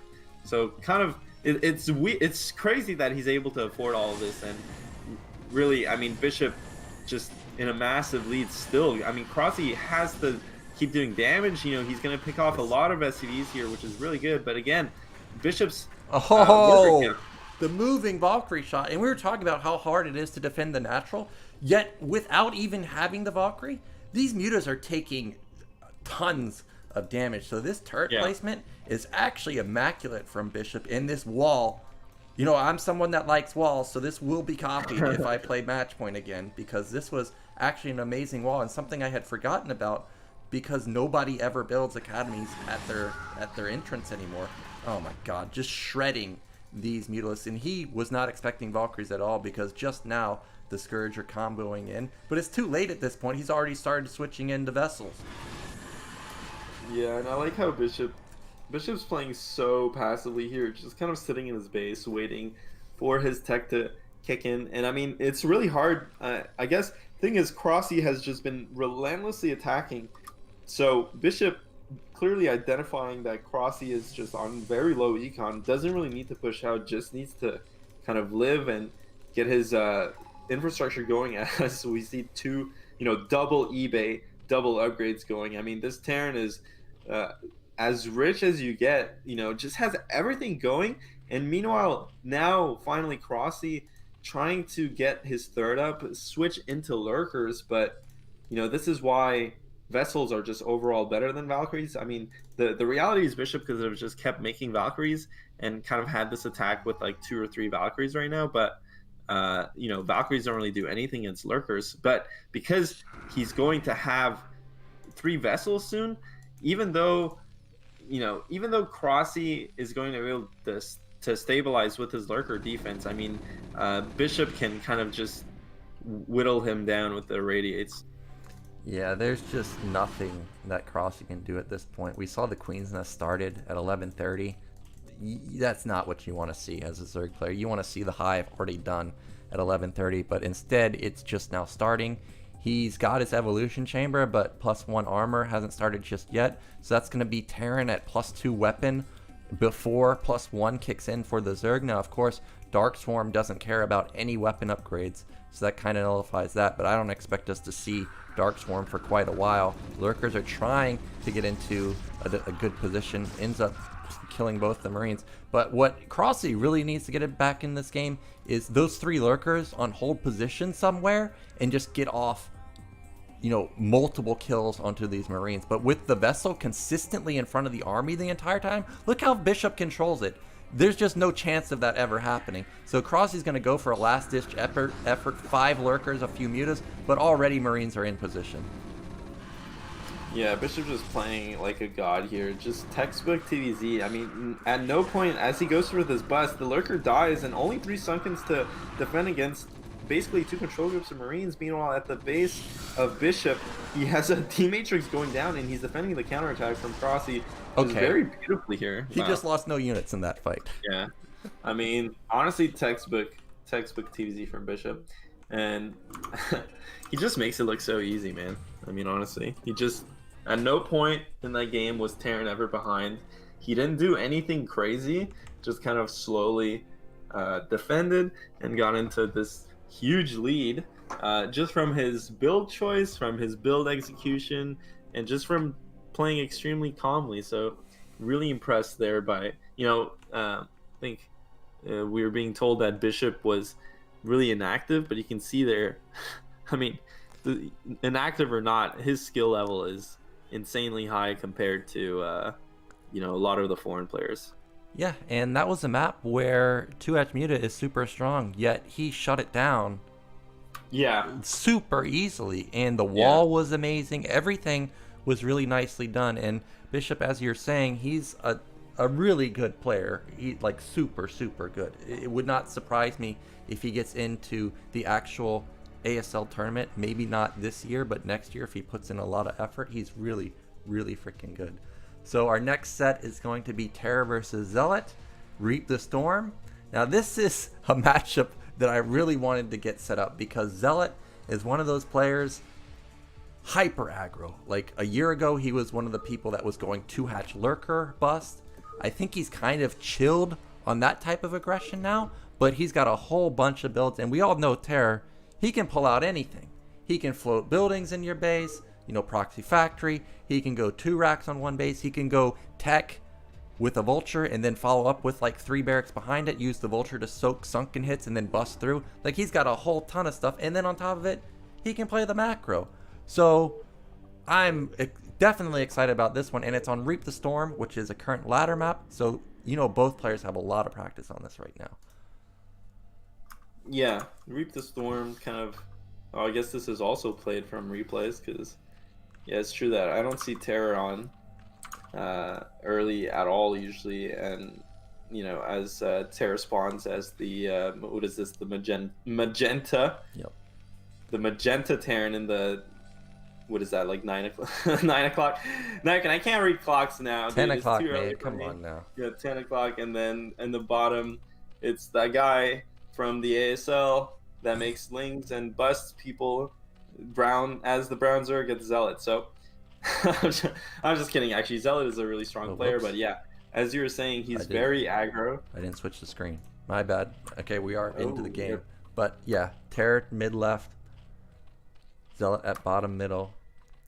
So this should be good. And Terror got the spawn I like. He is somebody that will wall, just like we just saw Bishop go for. And versus someone like Terror, you better have vision of the natural, because just because there's a wall here does not necessarily mean there's tech, does not necessarily mean there's a command center. There could be 3 racks behind this. There could be stuff in your base. You never know versus Terror. And he's got really sick macro too. And as expected, Zealot already going to go for an aggressive build, and Terror's already got a good counter to it because this depot wall is really going to shut this. Okay, now if that had been a gas, I think Zealot was in big time trouble, but luckily he's going to cancel it, just get an extra drone.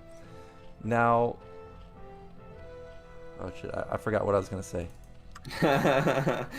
Well, yeah, it doesn't matter, dude, because the big Gyp will fill in that void real quick.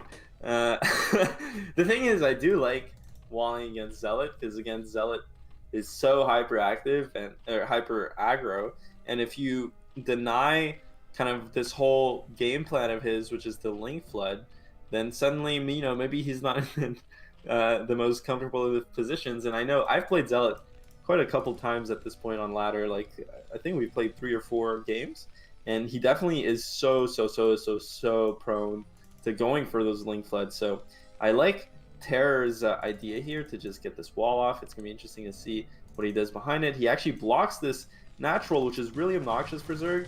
Already Zerg delayed that second hatchery just by going for pull first, and these lings, I mean, the lings are gonna get some pretty decent value in terms of repair on to Terror's natural. But you know, for now, Terror actually getting a pretty good. I think he's definitely happy with this opener. Yeah, as a Terran player, if you're walling and you see that this guy's gone for an early pull, I mean, it doesn't get much better than that. Now, this gas was about a 225, 230 gas for Zealot.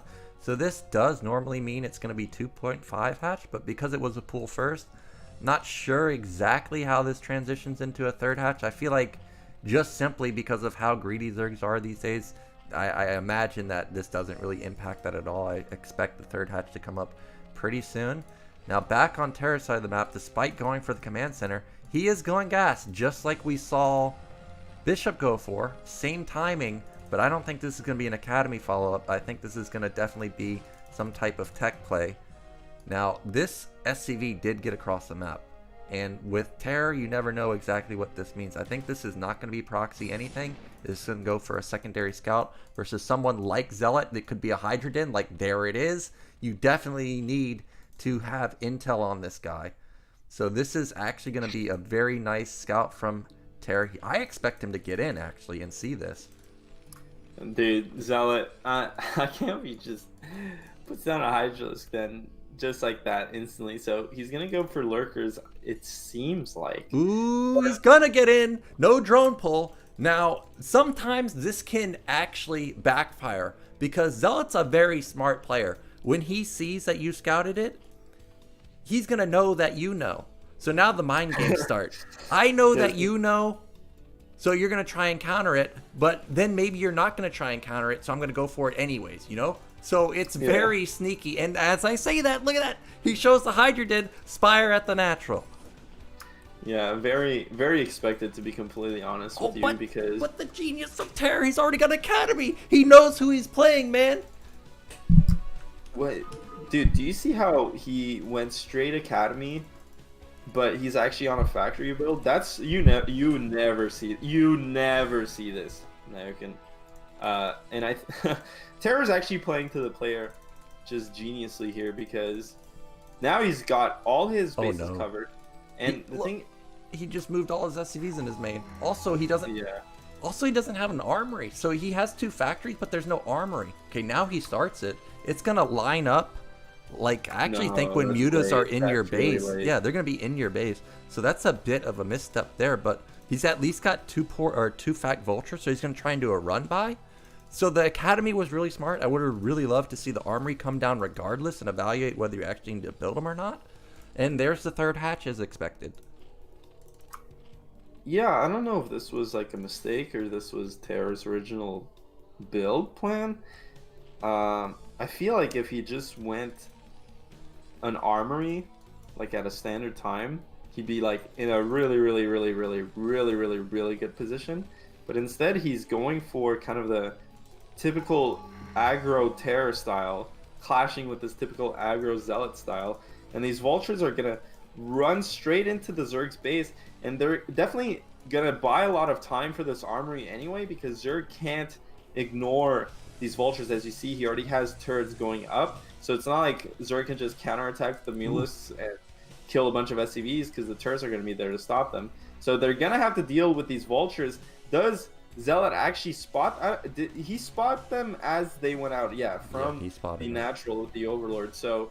I mean, Zelot knows that these vultures are out. So actually, you know, I don't mind Terra's build at all. Because, yeah, the armory is delayed. But when you're going to have this push out with the vultures always, they're going to keep the Mutalisks back. And it's not really that big of an investment, except for the vulture speed, obviously. That's the one investment that you make for this. The 3 vultures don't really cost that much. So this is really nicely played from Terra. But, I mean, now what's the game plan? Is he going to go for kind of sitting on 2 base into 3 base, or is he going to go for a big 1-1 timing attack? I'm curious to see if he has what upgrade is going at the armory, which he hasn't even started an upgrade at the armory, Nyoken. Yeah, I actually liked this build from Terra, but what I'm watching is his SCV count this entire time. He's cutting so much. He's at 28 for almost a minute. Now the vultures are going to, you know, deal a bit of damage here, gets 2 drones. But the cutting is really the thing for me, is that the econ is not as strong as it can potentially be, but Goliath with turret support will be able to push these Mutalisks back. The 2 vultures still are alive, so he can come back in for a secondary follow-up, but look at this position at the natural. No access there.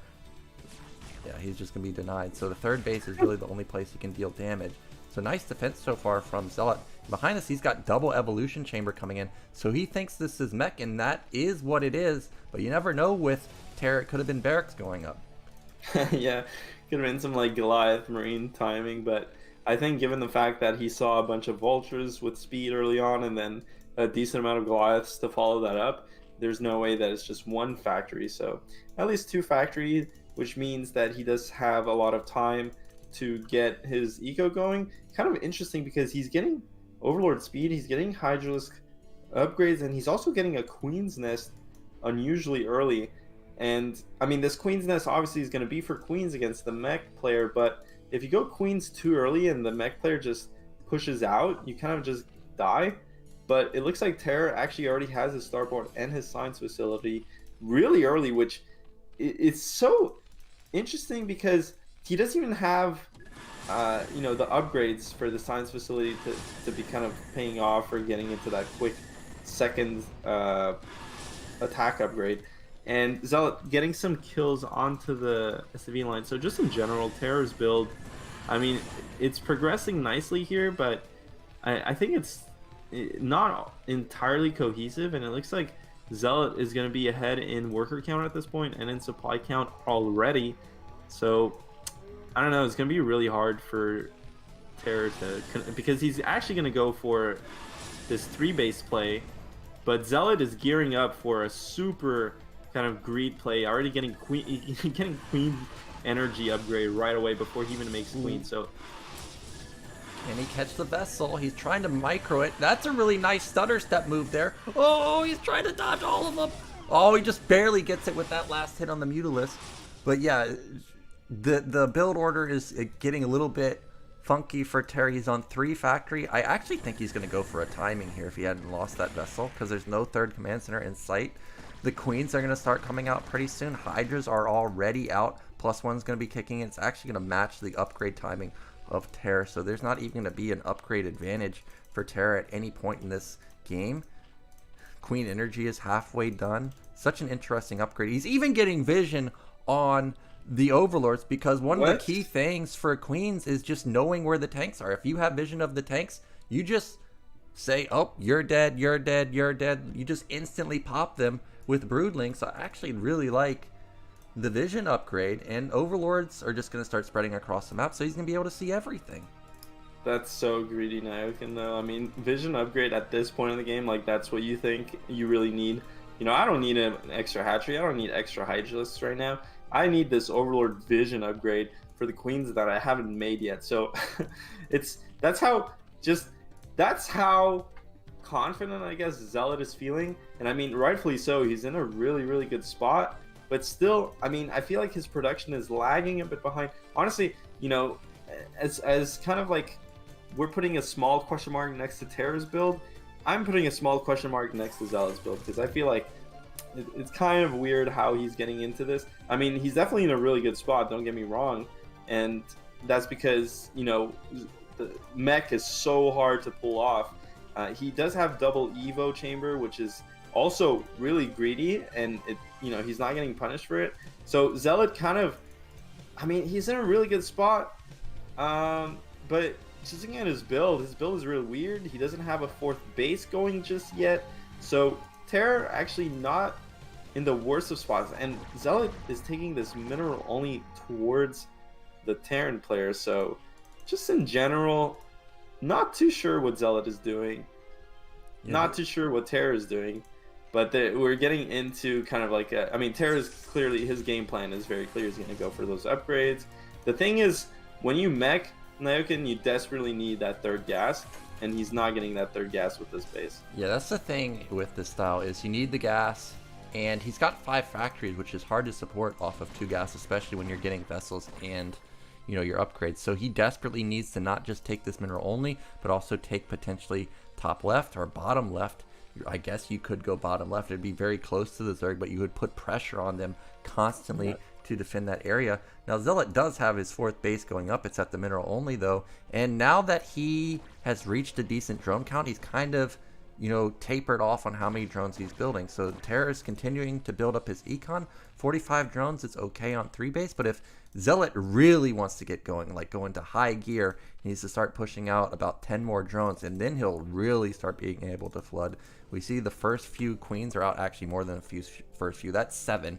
Most of the time, 7 will eliminate at least half the tank count line, and then the Hydras can just pounce on you. So I'm getting very worried, especially since supplies are exactly even. Yeah, so interesting, because we're going to get to see Zelot play this macro game, which is not, you know, let's just say it's not his forte. He's definitely not as comfortable as he is in kind of a more low econ, kind of aggro situations. And you can kind of, I feel like you can tell just from how he's progressed his build this game. But as you said, he already has like 7 or 8 queens. And the reality is, Zerg, you don't really have to have that tight of a build order against a very passive mech style like this.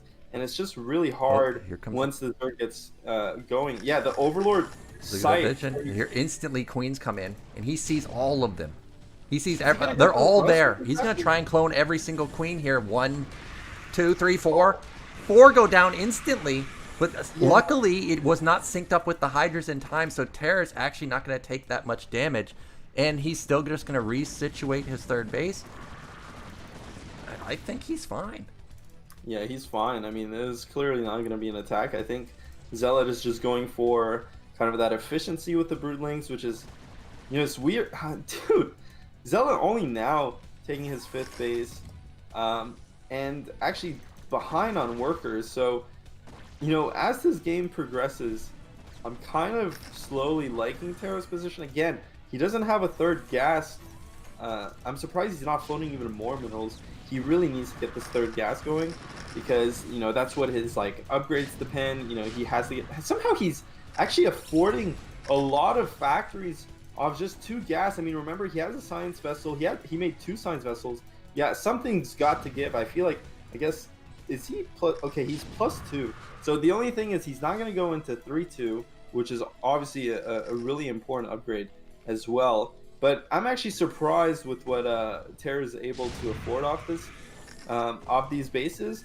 And Zelot just kind of kind of underwhelming on his side of the map. I mean, he has this mineral only going. He doesn't have a 4th gas going. His worker count just isn't that impressive.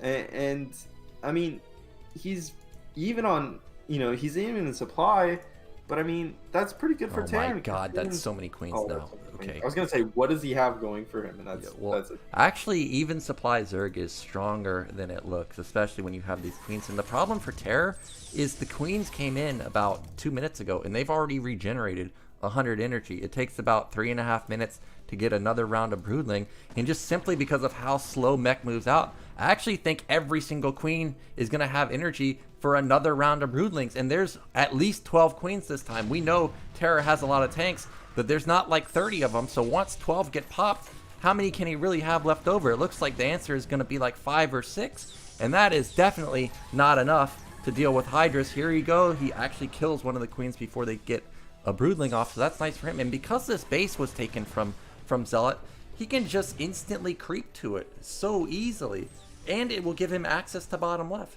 So a questionable base taking from Zelot, but when the army's here, it can't be up here, so he goes for a counterattack. Yeah, Zelot going for a nice counterattack. There's a couple mines there, but now Terra's gonna have to pull back a couple tanks. That's a dead command center. Is he gonna go for the command center? The thing is, Terra can just repair it, so it's not gonna go down just now. But you know, remember there are queens out on the field, so you don't, you know, the Zerg only really needs to get the command center down to what is it, like 30% health or 40% health, and go for that infest. And you can see finally Zelot. The thing is, the pressure is on Zelot, man. Because he's not taking many. He's still on 5 bases somehow. He's not taking any more bases. Terran slowly going to take a 4th base and then a 5th base. I kind of think it's still on Terra because, like, tanks are good, but you're never feeling good when you see them get one-shotted by these Broodlings, and you know that that's about to happen. It's not like he has mass Valkyrie to support them where, okay, you're going to get my tanks, but you're going to lose all your queens in retaliation. Here they come. There's no way counter to them. Well, there's like 6 tanks that just go down instantly, and this tank count that, remember, was at like 15 or 16, all of a sudden it's only at 9. Yeah, and I mean, that was only half his queens, not even, right? He definitely has more queens, but somehow still loses the hatchery, kind of. You can see Zelot. Okay, there are the other queens. So finally, completely cleaning this up. And again, remember, Terra is only on 2 gas, so it's really hard to replenish these the tank numbers. And somehow, Zelot with some leftover Mulists just being really obnoxious. The thing is, yeah, okay, Terra just killed a random hatchery here, but Zelot doesn't really care about this base. But I don't know, man. I mean, yeah, Zelot just killed a. Yeah, I guess he has really good upgrades too. I mean, for sure Zelot is in a good spot here, but you know, the game's not over. Far from it, I feel like, because Terra's in trouble. The thing is he didn't kill any of the queens. He didn't kill any of the queens. Yeah, I was gonna say. Fourth base is up for Terror, but Hydras are just sitting here. I guess they're going to get cleaned up now. But look at supplies. Remember, they were even a moment ago. Now a 50 supply swing in favor of Zelot. Sure, he doesn't have, 8 bases or every single base on this map of Reap the Storm, but he doesn't need it. He's got enough bases to still macro out of his 6-7 hatches, and he still has 10 queens left over. Yeah, it's really weird, man. I mean, honestly, Zelot is making it work. I think in large part as more, oh my god, these queens are actually going to completely cut off these tanks, and Terra won't be able to take this base.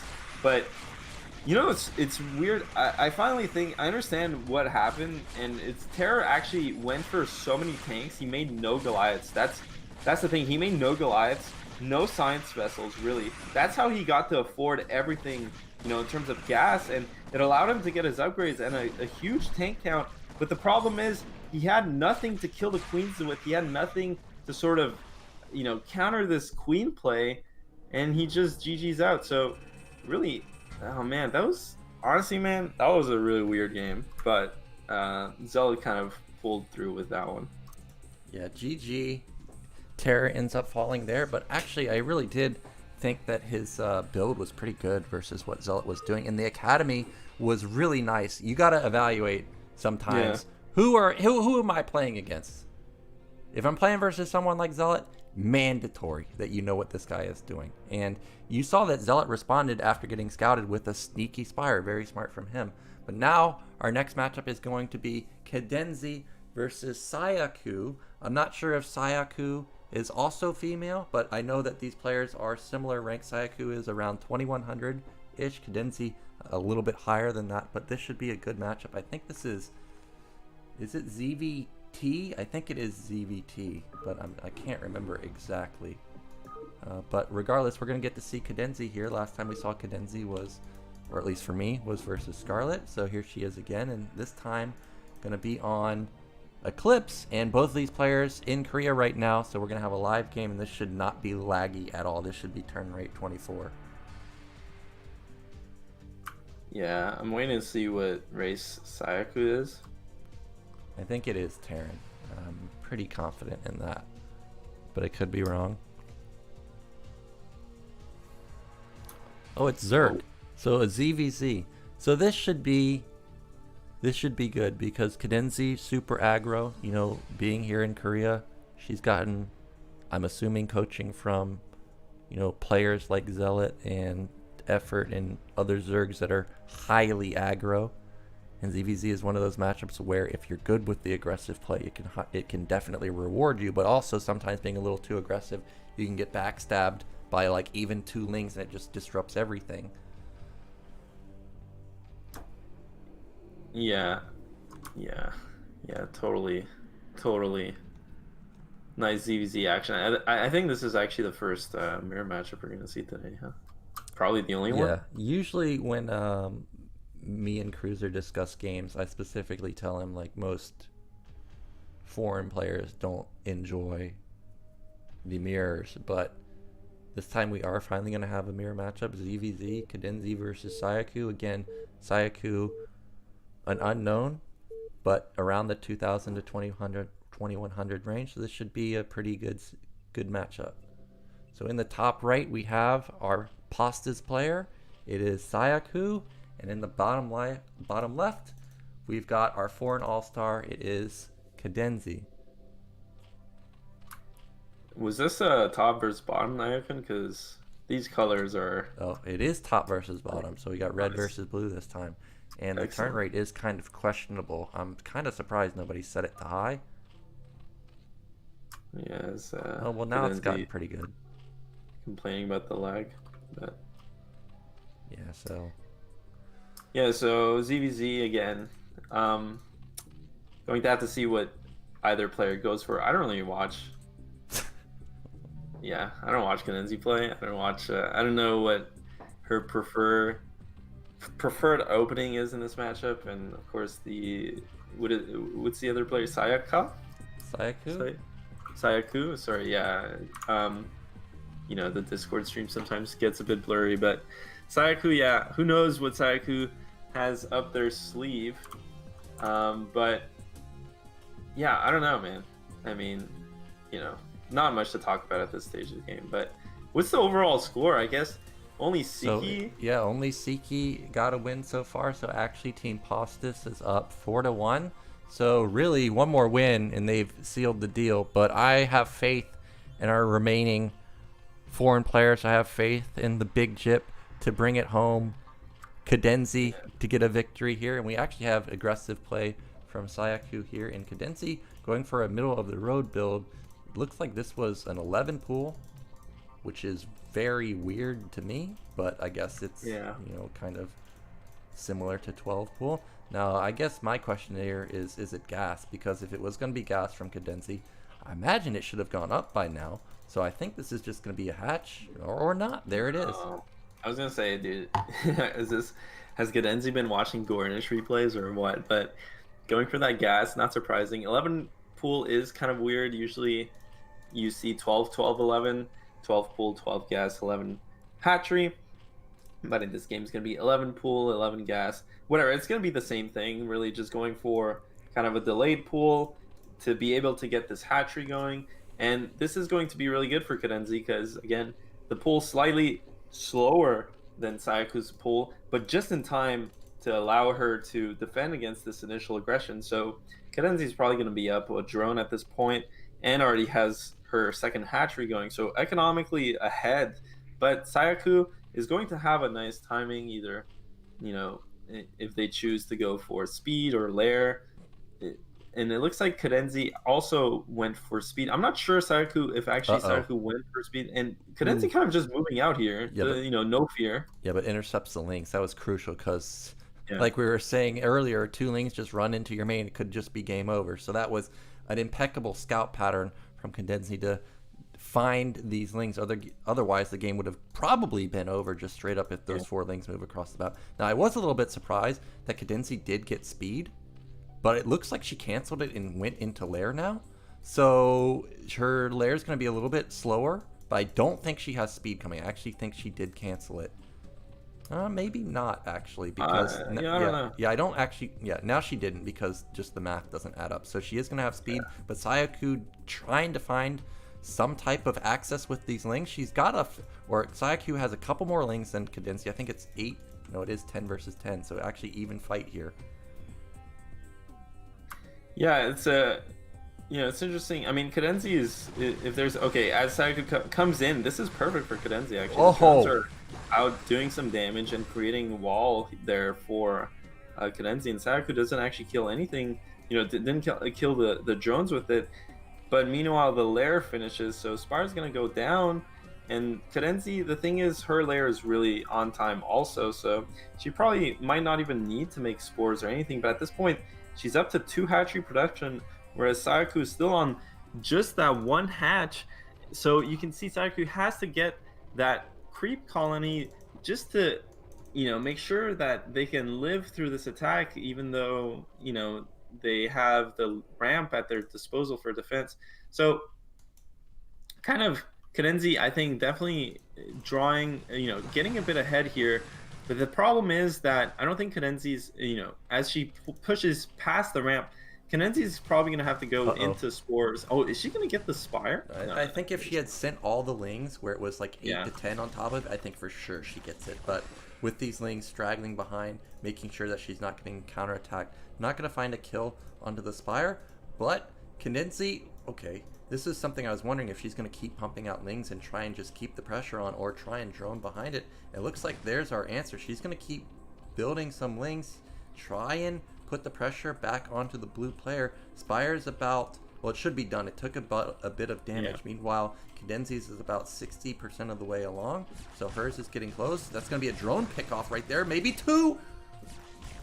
Yeah, massive getting that drone. I really like how Cadenzie's actually playing this.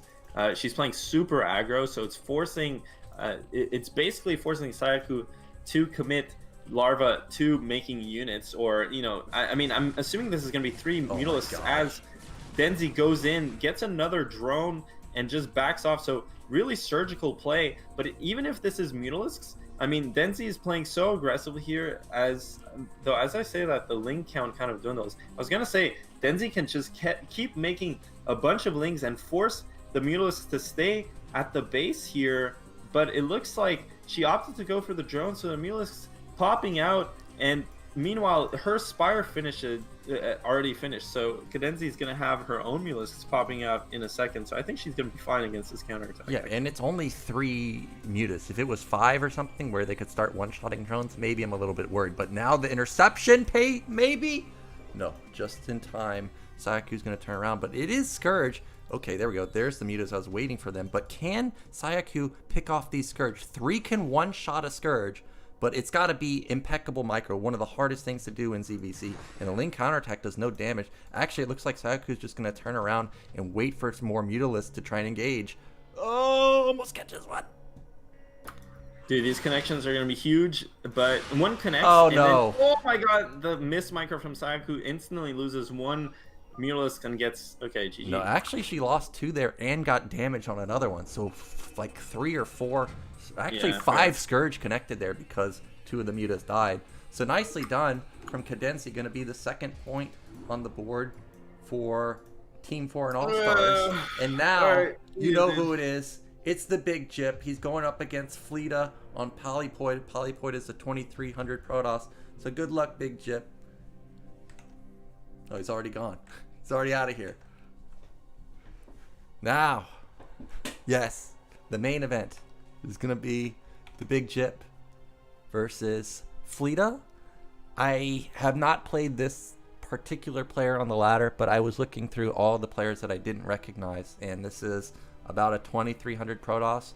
So this is in the wheelhouse of the big Gyp. He's got a good chance here, I think. He was telling me that he doesn't really like Polypoid versus Protoss, but I think he's got a good shot here.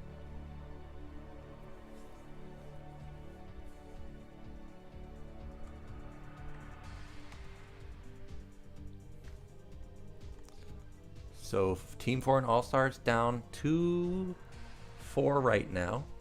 We need the reverse sweep starting with Cadenzie to bring it back to a 5-4. Gypsy versus Fleta should be an even matchup. We've got Trutacz versus Snow coming up, I think. And then it would be Dewalt versus Beatsal, who is also another Terran. So it would be another Protoss versus Terran coming at us. Bonyth and Dewalt ended up switching matchups. It seemed that Bonyth needed to, I guess, leave for the day or was busy. So he ended up playing Wico, but got taken out by Wico. But Wico with a really killer lurker drop, changing the tides of that game, really looked like a potential victory for Bonyth. Before that happened, now Polypoid, map that I really do like quite a bit. Really hoping that Fighting Spirit gets replaced with this. Same tile set, very similar in design. Sure, high ground is, or the third base is a little different, but really nice map.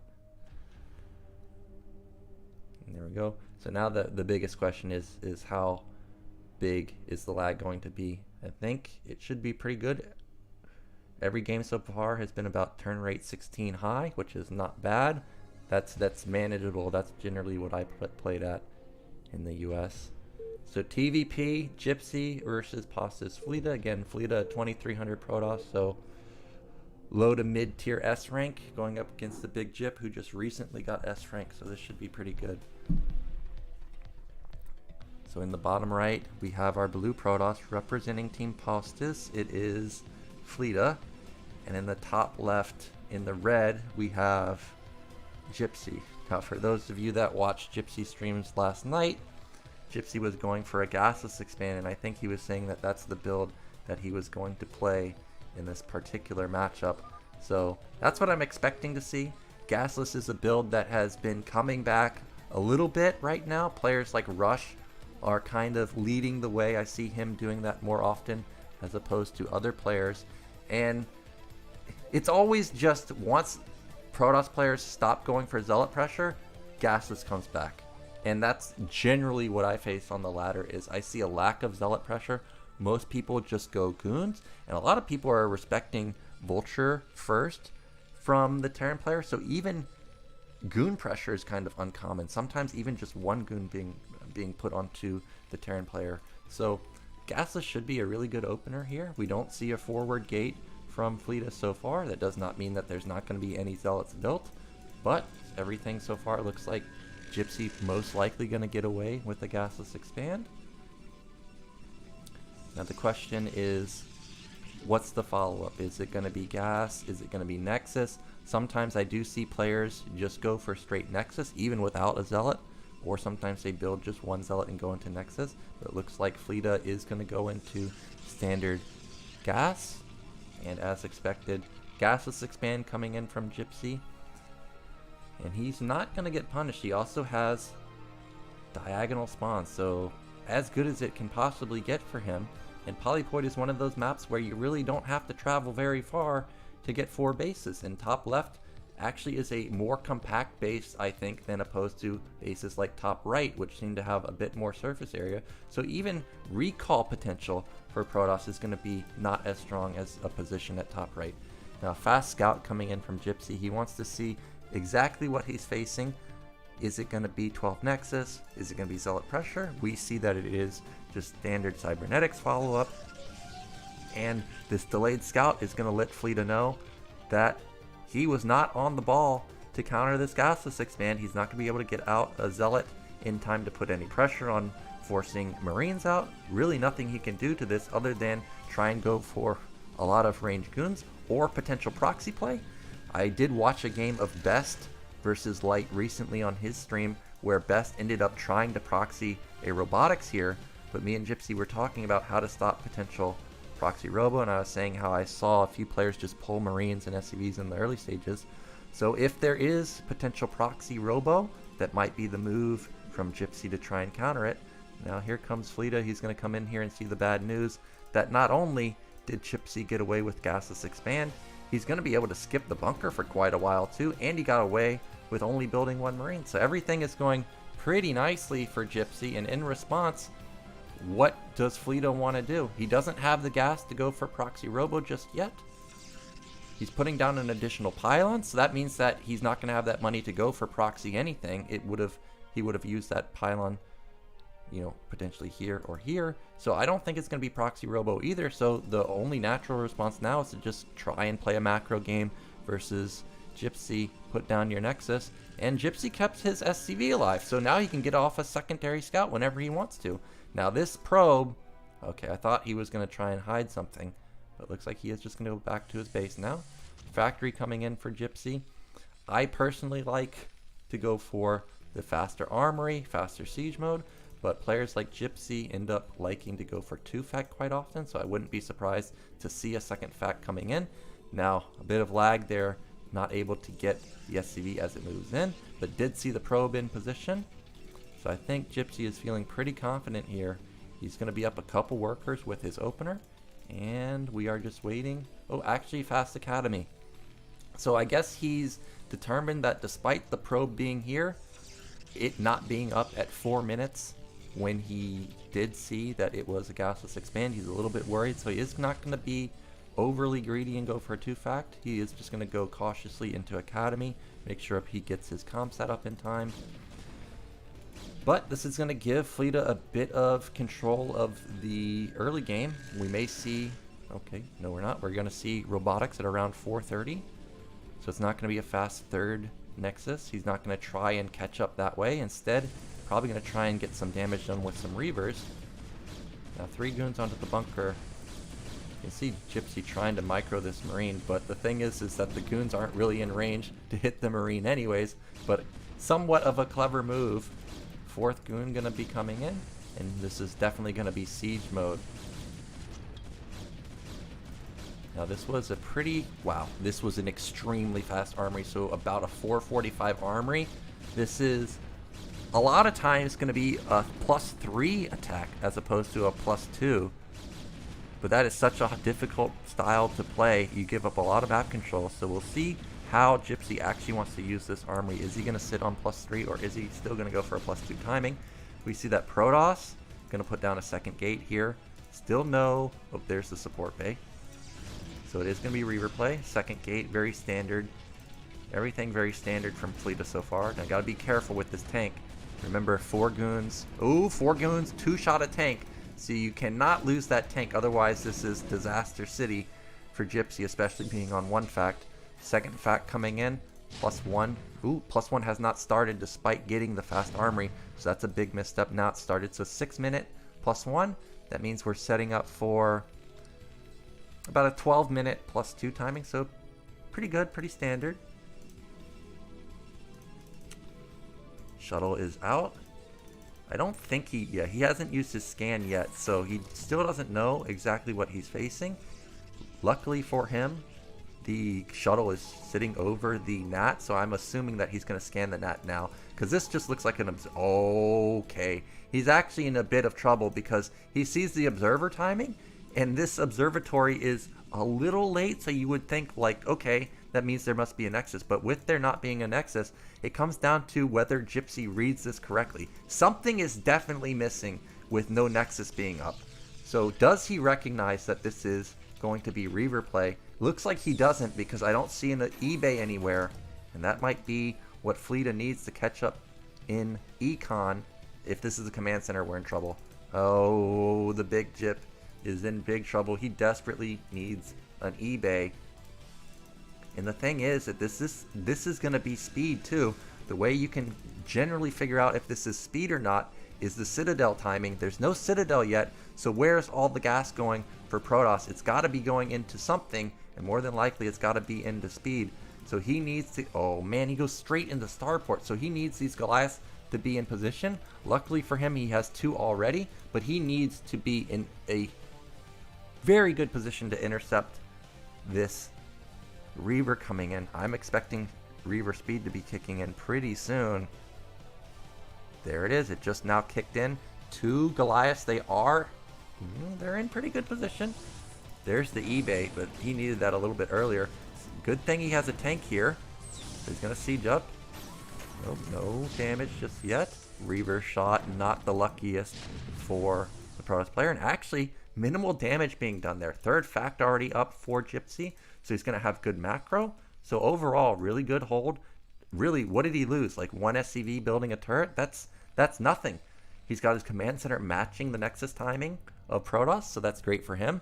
And Fleta, on the other hand, just now starting his Citadel. So he's setting up for kind of a delayed Arbiter. About 1330, he's going to have Stasis. And that should be a great timing for Gypsy. He should already have 2-1 at that point. He should already be at max. So with the Reaver dealing so little damage, I'm really loving Gypsy's position right now. Turrets are the only thing lacking for Gypsy. He needs to get up a turret ring. Other than that, he's in a fantastic position. But this is a lot of goons. It's also 4 gate behind it, so he can reinforce pretty quickly. Tank count, 6 tanks. All right, that's pretty good, but he's got to be careful as he moves up this high ground. Definitely need to scan ahead. Cannot just move command up this ramp. Otherwise, he's going to get caught. Now, this might actually have double shuttle in it. Really nicely done. Slowly creeping. Picks off the observer, too. Yeah, double shuttle. Or double Reaver. This is actually really hard to push up into. Now, Fleta looks like he's going to be taking a 4th base himself. Really nicely done. Slowly creeping closer and closer. But there's only 1 Goliath here. Oh, instantly gets one of the Reavers. That's a dud on that Scarab shot.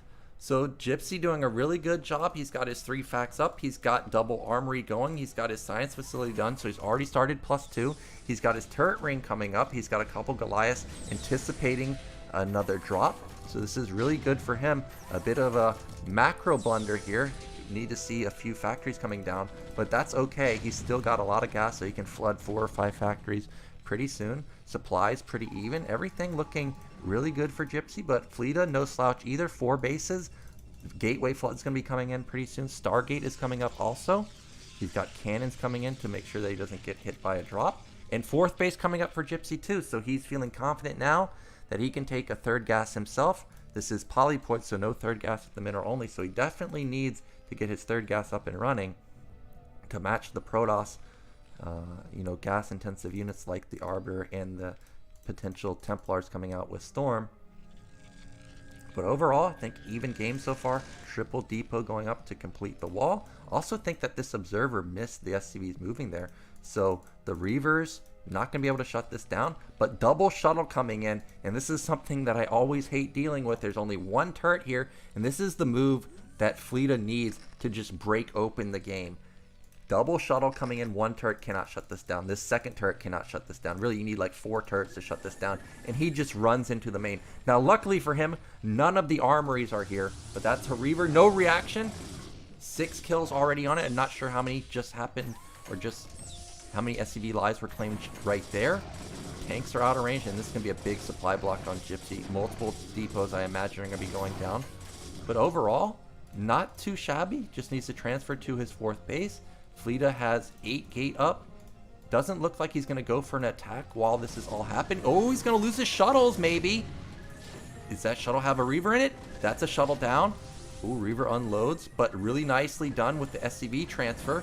Oh, he gets the shuttle too. So really not much damage. There's SCV transfers everywhere. But other than that, no actual damage, really, other than a couple depots and a couple SCVs. He just needs to transfer some SCVs to top middle. Then he's going to be 4 base versus 4 base versus a Protoss that really skimped out on teching the Arbiters. It's really quite delayed. +1 is probably delayed too. The army right now from Fleta is actually, oh, it's actually pretty decent. I thought it was mostly goons, but 130 to 147, looking pretty good for the Terran player. Look how many tanks he already has. It's approaching almost 15 at this point.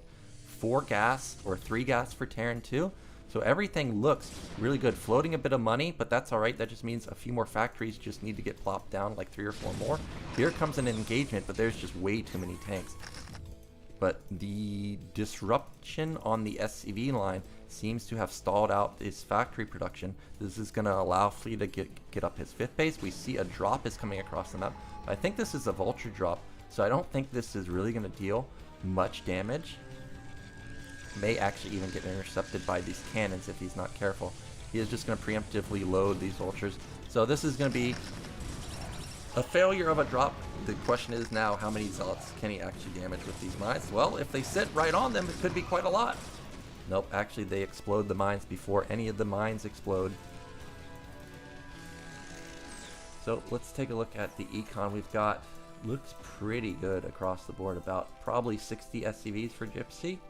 10 or 9 factories for him. Meanwhile, Protoss, how many gates is it? 6, 10 gate. He could go up a little bit more, maybe like 3 or 4 more gate. He's got the money for it. I don't see an Arbiter just out. Okay, I hear it. Here it is.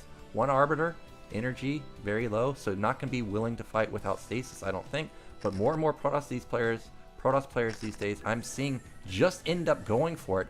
So if he ends up going for it, he must think that he's dealt enough damage to validate it. It looks like he might do it. Here he comes. I don't know about this. There is so many tanks, and he has high ground advantage, and there's no stasis. Remember that. No stasis, no AoE. This is just pure gateway, man. And it looks like he's not going to be able to bust through because most of the Zealots just get chewed up, and all that's left are goons. Is he really going to try and go to top middle? No, he's going to back off for now, but that's a big loss. And look at the supplies plummet. Also, +2 kicked in, and the shuttle gets taken out. Now, +3 has not been started for Gypsy, so he's not going to have, a very quick +3 weapon, which is what he looked like he was going for in the early stages of the game. But still, +2, very, very strong. And the key thing in that fight was he kept the majority of the tanks. He's still got 3. He's got triple add-on with his 3 gases. He's got 9 factories. Now, the hardest part about Polypoid now is taking your 5th base. You always think, well, mid-left looks like a good prime position. You can start putting turrets here to defend recall, but there's always a gap here for defending recall. It also draws your units out of position quite often. Now, where does Gypsy want to attack? It looks like he's got his eyes set on mid-right, but I think this might be not the move to go, but he's got a lot of vultures. I thought the cannons were going to deal more damage than he did. How many probes can he get? He can't just eliminate cannons here. He's got to actually get some probes. It looks like he's just going to end up throwing these vultures for just a handful of probes. He gets not that many zealots, but it does free up some supply to build even more tanks. Did it alleviate any pressure for him to take a 5th base? It looks like he's actually got his eyes set on this mineral only. More mines being set up in the center of the map. Now, if he could deny mid-left, that would be amazing for him, because then it would be 5 base Protoss versus 4 base Terran, and you're feeling pretty good at that stage of the game. Big mine hits here, eliminating a lot of the vultures. Now, for me, how many arbiters does he have? I think he only has 2, but I can only see 1. I'm not sure if he actually lost his arbiter in the first fight. Vultures are dealing a decent amount of damage, like actually killing a lot of Zealot. Supply lead now for Gypsy. And another shuttle. We didn't see much damage being done with the original shuttles. Vulture's going to try and get in here again for some more probe kills. I think Fleta's in a bit of trouble with lack of AoE. How does he engage this heavy tank army? Like, there's 10 here, there's 12 here. This is 20 plus tanks with no stasis. There's 1 stasis for now, which is what I've seen since we only have 1 arbiter. Supplies are very close too.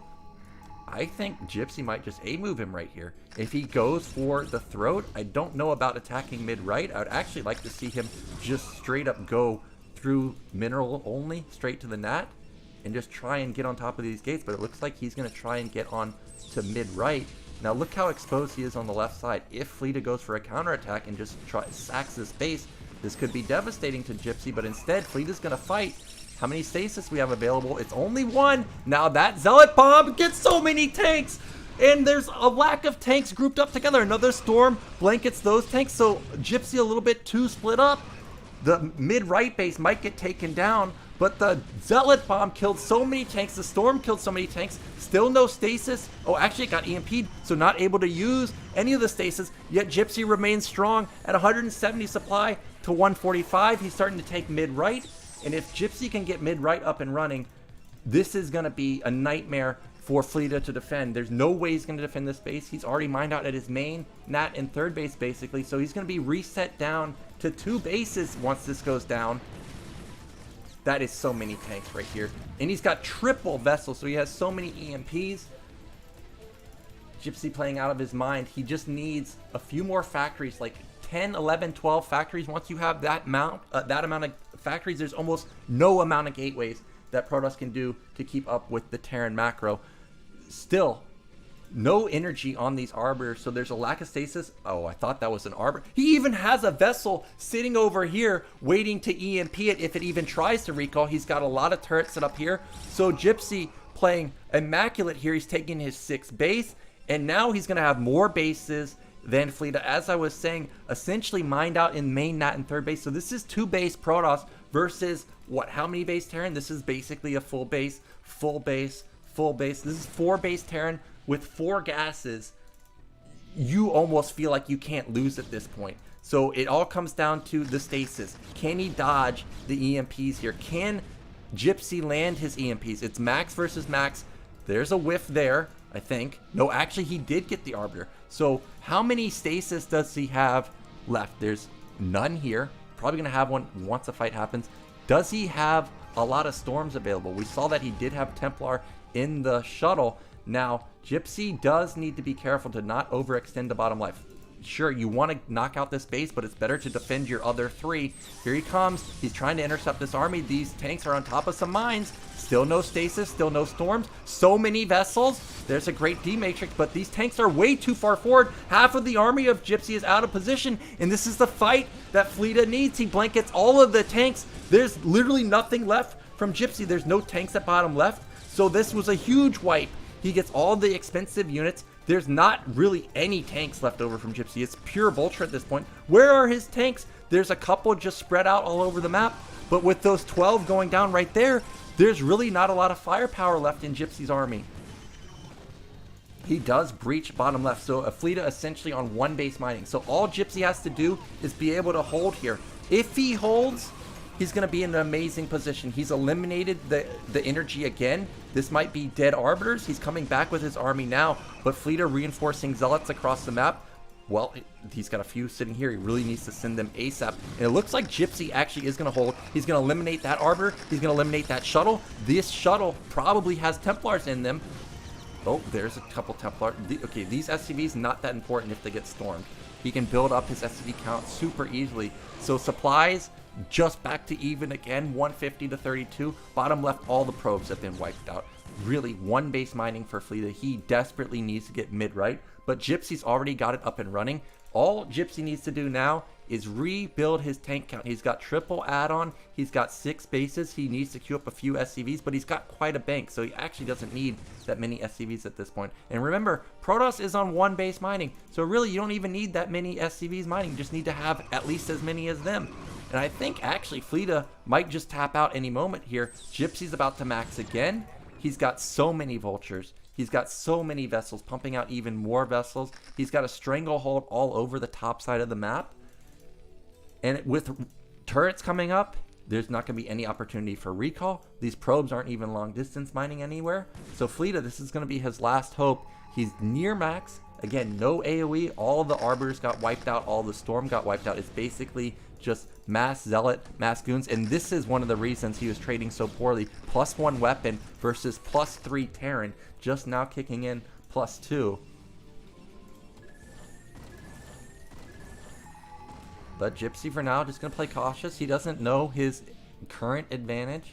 He doesn't recognize that if he was to land an EMP on literally any portion of this army, he probably just A-moves it. Now this is what Fleta needs. A recall would be great, but I don't even think that this is enough to get him back into the game. Tanks pop out at an amazing time. They're able to siege up. He's going to trade out an Arbiter too. Now this Arbiter has to stasis the ramp. That's the only way that Fleta can draw. Oh, he didn't stasis the ramp, so units are still going to be able to get into the main and clean this up.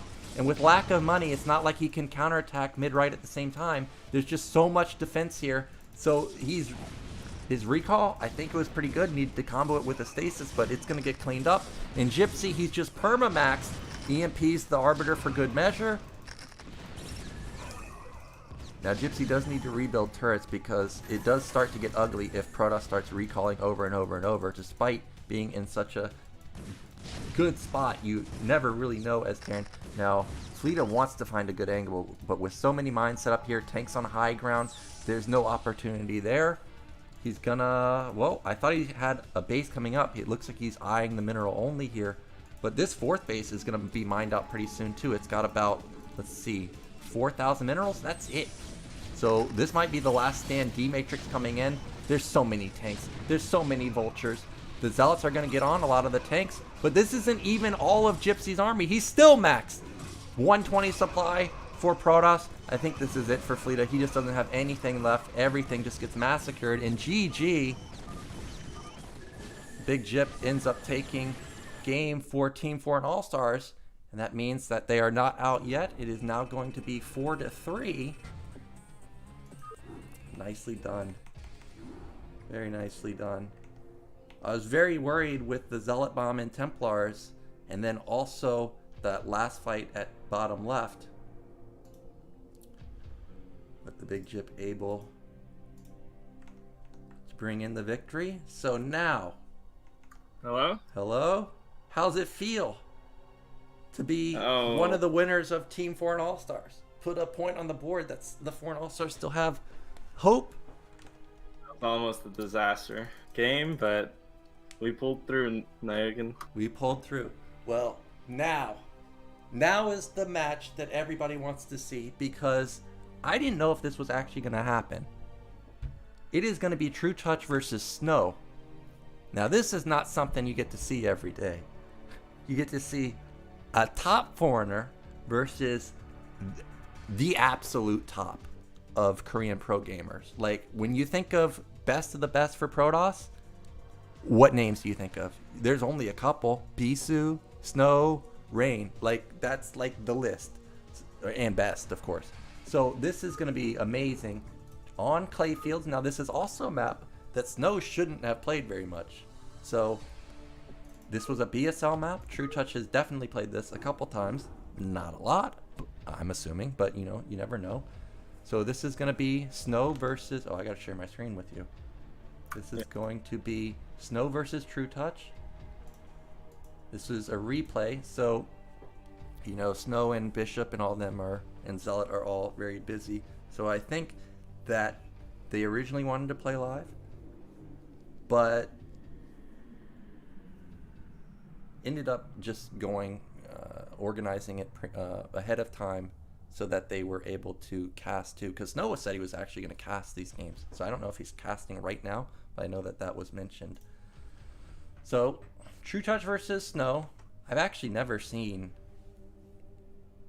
any foreigner versus a top level pro like I don't think I've ever casted it. So this is going to be really good. Clayfields is our map. Pretty standard map. I like this map quite a bit. Let's get into this. So top, oh no. Okay, we got good colors. Top left, we have one of the BSL kings. It is Trutacz, and in the bottom right, we have our blue Protoss. One of the best right now, like absolutely crushing it. It is Snow. Yeah, and Clayfields is that map where there's like the random high grounds and stuff like that, right? Like towards I guess we'll see as I'm not really familiar with this map. Yeah, so we can refresh our memory. Clayfields is one of those maps where we do have the high ground right outside your base. So if this was something like a TVT and you get siege position on somebody like this, unbreakable. Now it's ZVP, so if you can set up a lurker contain, almost unbreakable, right? So if Trutacz wants to go for more larva-esque style, where you're playing passive, sitting with mass lurkers and stuff like this, we may actually see Trutacz, you know, actually pull out a victory here if he can get a contain like that. Now Snow, forward pylon, comes back to mine a little bit. Now I think this is actually going to be a gateway expand. Yeah, it is.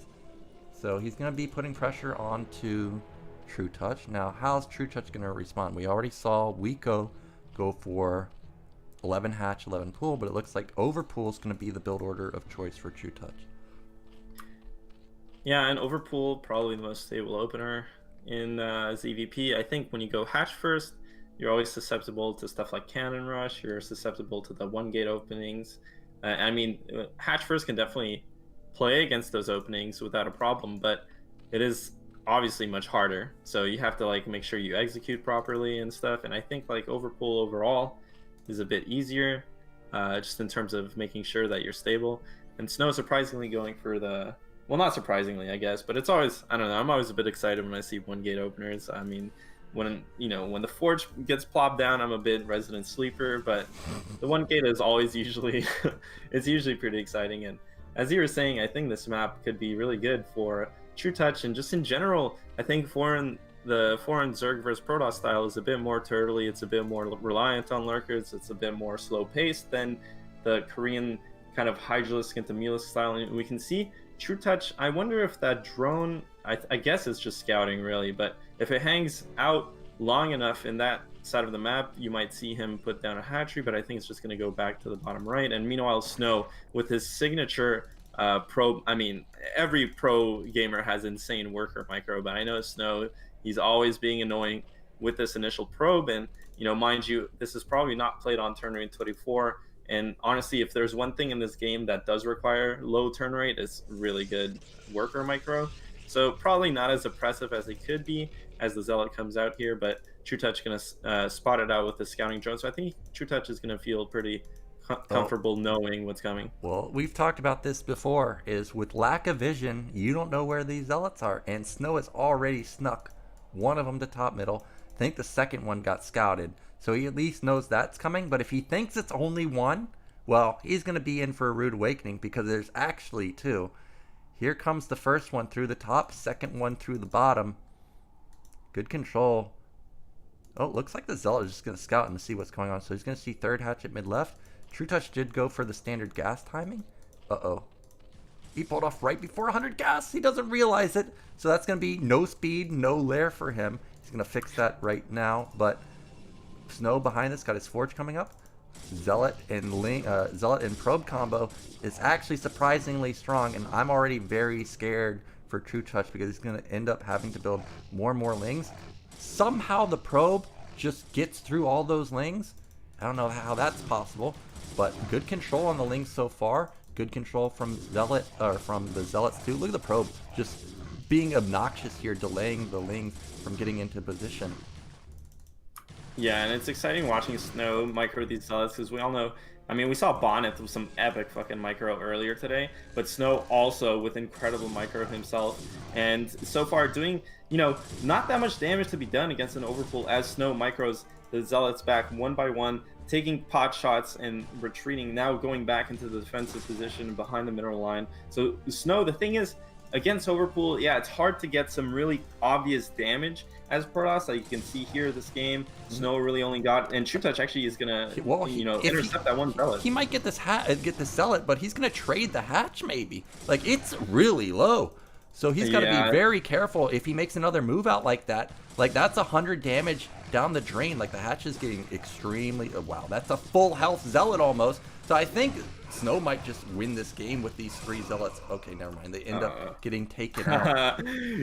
Have some faith, you old man, in the Trutacz. That was really close though. Actually, it's surprising how that Zealot damage on the hatchery does add up, but you don't see every day like a random hatchery going down. And so far, the thing is, Snow, he lost 5 Zealots, didn't really kill any drones, didn't really, he traded well versus the Lynx, but he's causing a lot of mayhem, forced Zerg into getting that speed first, didn't go into lair. Stargate is already coming, and you can see, Trutacz definitely doesn't have the drone count where he wants it to be. As he tries to go for a counterattack, he can actually run by very easily here, and if he gets a whole control group of Lings, or like half, what is this, like 4 Lings, that'd be huge. Yeah, 3 Lings gonna get in here, so they can pop. Oh, actually 4 are gonna get in here. There goes 1 probe. Now this is the move that Trutacz needs, because honestly, the Zealots were a bit ridiculous, forcing out that many Lings. They didn't necessarily kill any drones, but they just forced out so many Lings. Now this Zealot did get cleaned up, so that's nice defense from Trutacz. He needs to desperately get more than 1 probe kill here, though. Like he's gotten 4 Lings here. He needs to do something with them. Plus 1 weapon is about a quarter of the way. There's no Citadel just yet. Now cannon coming in, at least he forces that out, so he's gonna get a little bit of damage in that aspect. Now what is Trutacz doing? Actually, he's just going into a probably 5 hatch Hydra. Lair hasn't even started just yet. Yeah, this build is really delayed from Trutacz. He definitely would want to have his 5th hatchery up right now. I mean, the Corsair is about to pop.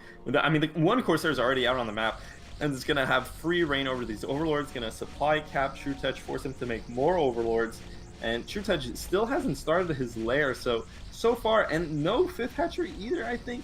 Like, I think just now lair started, so this is really, really bad for Trutacz, and it's kind of weird, because Snow really, I mean, he ran a bunch of Zealots around, and they all died, and he's still making Zealots, so it's really interesting. Snow kind of non-stop Zealot production off this 1 gate, didn't choose to get a fast 2nd gate, didn't choose to get anything like that, just keep the pressure onto the Zerg. Meanwhile, these Corsairs already going to go up to 3 Overlord kills. Trutacz finally has a couple Hydralisks, so he'll be able to defend his Overlords from now, but losing 3 Overlords already, like this early on, is massive for Zerg. I mean, that's 300. Not only do you get supply capped, but you also have to remake those Overlords. You're not making workers, in the meantime, and finally the lair finishes, starts Overlord speed. But my god, look at this saturation, man. It's a disaster. Yeah, if Snow was even worried remotely, he's not worried anymore. 6 drones in the main mining minerals, and he's slowly building up his Zealot count on 1 gate. Like this whole time it was just 1 gate. He's forced out so many Lings, lack of drones from Trutacz. Now the real test is coming, because 8 gate just got plopped down. So if Trutacz had a hard time dealing with 1 gate pressure, well, this is going to be a whole nother beast now, because we're about to see 5 or so Corsairs come out with +1. We've got speed coming in. He's got 8 gate. He's got Templar Archive coming in. Oh, this is going to be a nightmare. How are you going to defend this? The Sim City is actually pretty good. I like it at the 3rd base. I like it at the natural. But there's just a lack of units. Still, the saturation in the main is lacking. Yeah, Trutacz really didn't come out unscathed from that early game. That 1 gate pressure just did so... Holy crap, man. I mean, how many... we watched so many PvZs in the last week, especially foreign PvZs, and every time we were looking at... which, by the way, Snow finished all these gates before his Templar Archive, so really interesting build choice from him. But how often do you see... I mean, just look at how much stuff Protoss has relative to Zerg. He already has all his gates up. He has a bunch of Zealots about to push out, and Trutacz is already behind like 30 supply. This is actually impressive from Snow. Yeah, and I get to watch a lot of pro games, and one of the differences I see between foreign PvZ and pro PvZ is the probe count. We have 41 probes, whereas foreigners consistently build more and more probes. But when you build more and more probes, that cuts into your actual unit count. And Snow just has enough probes to, you know, be able to use up all his gates. And now he just floods in here. He knows that hatch is low. I don't care about that Sim City. That's gone. That opens up, you know, an entryway onto the Hydras. Now, he may lose all of these Zealots, but does that even matter? He's got 8 gate. He hasn't even used any Templar. Apparently, it doesn't matter. They have +1 weapon. They're just chewing through, you know, those Hydras. He got a few drones. He killed the hatch. He may even kill these Hydras too. Yeah, Nyoken, this is I massive. think this is over. And he's supply block. Damage. He's blocked. Yeah, supply block. Lost his hatchery, and behind that, I mean, 8 gate. And as Snow pushed out there, we saw 4 High Templar popping out of the gateway. So even he's gonna have like 4 storms with this, getting his robo finally, so that, you know, he has detection for the lurkers that will inevitably come. And Trutacz, yeah, he lost that hatchery. He's rebuilding it, but you know, the stream of Protoss units is going to be non-stop from here on. Yeah, it's just going to be non-stop Zealots. If these Hydras were on the ramp here, maybe he could hold it. But with them being out of position, there's no way he's holding it now. Maybe with the drone drill, he can hold it with the Sunken. Sares are steeled. He's down to 45 supply out of 20. He's gotten how many Overlord kills? 9 Overlord kills on these 2 Sares, and he had 3. This Sunken's gone. Yeah. There's nothing left for Trutacz. He can't build anything. Yeah, Snow's just... I mean, this is what happens when you put a top foreign player against a top Korean player. I mean, guys, this is no joke. Snow is incredible in his skill level, and I haven't seen a PvZ like this in the past weeks. You know, you never even see... You know, you see some Protosses go for that 5-6... even a +1 Sare, and then they'll do this much damage with the Corsairs. Snow only made 3 Corsairs that don't even have upgrades, and they killed like every Overlord imaginable. Meanwhile, just getting his infrastructure up. You know, he's going into Dragoon production. He's just focusing the hatch. Yeah, it doesn't matter what he's doing. He's just making a bunch of Zealots, pressuring with the Zealots, and behind this, remember those 4 Templar that he made early on? They're just there to bank energy. They probably all have, they all have 2 storms. He's gonna have 8 storms to work with basically a control group of Dragoons. Snow just, I mean, putting on a PvZ clinic, honestly. Yeah, like this is just, this is monster mode Snow right here. He wants to win for Team Postiz, and he's doing it. Like, he's just rallying these Zealots. They've done game-ending damage in combination with the Sare. He hasn't even used the majority of his army. Now he's going to have about 20 goons popping out. He's going to have Observer. It is out. He's got 4 Templars, as you were saying. They all almost have max energy. I wonder if he's got Kydarian Amulet coming in. No, he doesn't. So only two storms available on these 4 Templars, so 8 in total. But doubling it in supply right now, another Overlord going down that's going to almost supply block Trutacz. He's got a lot of drones. The thing is players like this don't give you breathing room. They're not going to let you sit there and power up. He's going to come out with another army. He's got his 3rd base coming in. So now you can expect to see some more probes being built. But for now, he's just remained on 41. He's got 10 gate coming in, because he knows he's going to have an influx of money pretty soon. You cannot stop this army. It's impossible. Yeah, I mean, the thing is, Snow's game plays itself out. He has all the time in the world to add these gateways, all the time in the world to go into 3 base and just make a bunch of units, make his base look really pretty. And finally, the Dragoon attack is here. He doesn't even have Zealots with this, just pure goons. He has like, finally the Zealots reinforced for some meat shield in front, but you know, a control group and a half of Dragoons easily, and just a bunch of storms. You can see storming individual lurkers so that the Dragoons have an easier time to clean them up. And yeah, Snow just putting on a clinic, and kind of like what you were saying about as the GG comes through, you know, it's really unfortunate because honestly Trutacz just didn't deal with the 1 gate that well, and it just snowballed from there. And that's the thing, when you play against top level pros, or just top level players, it's not even about top players, but just players that are clear, just that, that are a decent amount better than you, these advantages just start to pile up so quickly. And like you were saying, he didn't have any breathing room. I mean, Snow just piloted that so perfectly, from the small advantage that he got to just this huge lead afterwards. So really nice PvZ from him for sure. Yeah, and the 3 Zealots in the early stages, just insanity. And also knocked off 900 health from the hatchery. Like, just ridiculous amounts of damage. And it's not like Trutacz had a bad opener versus what Snow was doing. It was a fine opener. Just out microed, out multitasked, out everything from Snow. So our final game is going to be Dewalt versus Beatsal. Again, Dewalt and Bonyth ended up switching games. Now Beatsal is a Terran and he's around 2400. So 2400 Terran player going up against Protoss, or going up against Dewalt, who Bishop thinks has the best Protoss versus Terran. So Beatsal's going to have his work cut out for him, and this, if Dewalt gets a win here, it would put the score at 5-4, so a very even series. If Dewalt falls, it would still be 6-3, which is still very even. So overall, this series was really, really close.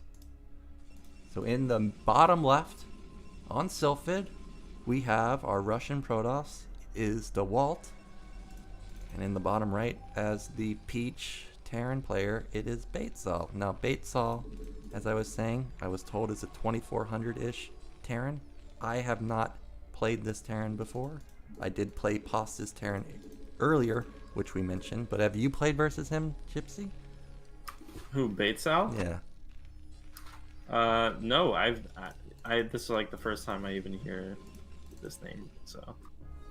Yep, so I don't know anything about this player other than what I was told about his rating. So not sure if he's like a aggro player like 4GG-esque, or is he a passive player, someone like Flash or Light or somebody like that. Now Dewalt, no forward gate, so it's not going to be, at least most likely not going to be Zealot pressure. We'll see what he wants to opt for. Now Beatsal, we already saw you go for the gasless expand. You think he'll go gasless here, or is Sylphid a map that's more designed for 12 gas, you think? Honestly, I think gasless is kind of just making a comeback in general. I see a lot of pros using it, and Beatsal looks like he's sending out that racks, or the SCV just to put down that rack. So I think in general, people are really liking gasless. Again, just gives you it's just such a strong economic opener. And on Sylphid, all the positions, you can get some solid SimCity going with the racks expand. So I think just in general, people are favoring this build again for some reason. Sometimes goes from 12 factory into, I think that the reason why it's interesting, because I think initially what happened was a lot of Protosses just went up, 12 Nexus, 12 Nexus, 12 Nexus every single game, which has a pretty good matchup in general versus gasless, I find. But I think either people have realized 12 Nexus a lot of times isn't that strong, especially the variations where you cut probes to get gateways out. But it just seems like the meta is kind of shifting a bit slightly to gasless again, really. Yeah. Well, as you're saying, 12 Nexus, there's different variations. If you don't have to cut probes and Terran doesn't all in you, I mean, it's the dream, right? Yeah. But more and more Protoss players are cutting a lot. More and more Terran players were pulling versus 12 Nexus. And 12 Gas is a pretty good build versus that. But I think really the reason more people are going gasless is, I don't know about you, but my experience on the ladder is I hardly ever get Zealot pressured unless it's on a map like Eclipse where they like proxy you. Yeah. So whenever the meta is switching between Zealot pressure and no Zealot pressure, gasless tends to come back when there's a lack of pressure. And that's what we're seeing here. No pressure from Dewalt. So gasless comes in. This is pretty much your dream opener for Beatsal, seeing this. Now, Dewalt didn't scout at all, I don't think. So he has no idea. First Goon coming out, if it scouts to the top, he's going to be a last scout for him. And that's not ideal when you're facing gasless. You really want to have a plan. Like, it may be so late that he may not even recognize that this is gasless. Like, the command center's going to be done, And I I don't think know. there's a yeah, I know what you're saying, but I think there's a decent amount of dead time between, until Protoss finishes his range, and anything before that doesn't really matter too much. At the end of the day, I think as long as Protoss gets damage onto that bunker, gets that pressure onto that bunker, and forces the repair, it doesn't really matter what happens, because a lot of the times, even against really fast command centers like this, you would actually rather make Dragoons because of that pressure you get onto the bunker, you probably get out more ahead than cutting Dragoons for a faster Nexus. So, you know, I don't mind this so much. He's going to finally get the Dragoons in here. And the thing is, from not scouting, he actually got a decent chunk of minerals from that probe not scouting, right? So I'm really liking Dewalt's position here. Finally, he knows it's gasless, but he's already committed to making... Oh, we got shenanigans. So this Yeah, I is really like something we see more and more players these days is Proxy Factory. About a few months ago, it was more often Proxy Factory going, or Proxy Starport going for drops. But now players like Rush have been doing this. I've seen Light do this a couple times. More and more players just realize, like, hey, I know that you know it's gasless, and you're just going to rally goons across the map. Well, that means you don't have any defense in your main. So if I just get even one vulture, but if I get two vultures where I can just start one-shotting probes, all of a sudden, you're basically super dead. And it looks like Dewalt's getting really greedy. This is going to be triple Nexus, no Robo. So if Beatsal somehow gets up mines, there's almost no counterplay to this if he gets into Protoss's base. Yeah, this is terrible for Dewalt. He's going for probably the worst build possible, but he's going to kill he might get to kill the bunker. Yeah, this is 4 goons, and that's a dead bunker. Oh my god! That's a dead bunker. And now this factory kind of backfires. Oh, he just GG's. Oh my god, dude. Well, Dewalt gets a win, so it brings the score as close as possible, 5-4. But kind of a disappointing game to end on. Beatsal with a big misstep there, not repairing his bunker. And he had an amazing build with Proxy Factory going up against an observer-less Protoss who's just rallying. I don't see that. I think that's literally the only way he could lose was to not repair the bunker. It looked like he just had a brain fart there. So unfortunately for him, he falls down, and Beatsal was one of the highest rated players from the Postiz team, so a bit of a disappointment there. But overall, the games were pretty good. Trutacz versus Snow, what a clinic, PvC. Then Gypsy put on a clinic, TVP, smashing Fleta. Zelot with some clever play versus Terran. So was Crossy versus Bishop. Bishop's build, that is going to be copied. I'm just going to say it. And then, actually, I think the game of the night for me was Bonyth versus Wico. The lurker drop, getting 23 kills. What did you think about today's games? I totally agree with you. I think Bonyth versus Wico was probably the best game of the night. It was so close, so competitive between the two players. I really liked, like you said, Snow put on a real clinic in PvZ, but Bishop also a real clinic in TvZ. And Beatsal, it's just so unfortunate, man. But that can happen really easily. And even, when I was playing my game, I was like, dude, if I lose my bunker here, I'm just gonna lose my mind. And it's something that it just happens. It happens a non-trivial amount of times, right? Like sometimes SCVs stop repairing. Sometimes you just don't pull SCVs in time. Now some crazy stuff can happen. But I understand why Beatsal even GG'd at the end there. It's really unfortunate we ended on that note. But besides that, yeah, I mean, overall, surprising result, to be completely honest with you. And honestly, for an All-Star, very narrowly, losing out on the victory. And remember, let's go back to that first game. Yeah, I was just about to say that. Father with the 6 drone kills with an 8 racks. Please, just build the bunker, Father, please. He would have put Foreign All-Stars over the top with a 5-4 victory. But regardless, overall, Team Foreign All-Stars did very well. Father falling to Slayer, Sziky taking out Terran, Dewalt taking out Beatsal, Crossy losing to Bishop, Terra losing to Zelot, Cadenzie taking out Sayaku, Gypsy taking out Fleta, Trutacz losing to Snow, and Bonyth losing to Wico. But overall, really good games. That is going to be it for us today, though. Big thanks to StarCastTV for setting this up. Cruiser does a lot of communicating with pros like Snow, like Bishop. It's all because of him that we were able to organize this matchup, and to have a pro, like an actual top tier pro, come out and play versus foreigners like this. That's a big deal. So I'm really hoping to see Team Postiz play versus Foreign All-Stars again in the near future, and maybe next time Foreign All-Stars can actually get a victory. So with that said, I think that's going to be it for us today. Thank you for watching, and definitely check out StarCastTV on YouTube. There's so many videos that get posted constantly by myself, Flash for the Win, and Sham 2. Games are really good. So thanks for watching, and see you next time. Bye.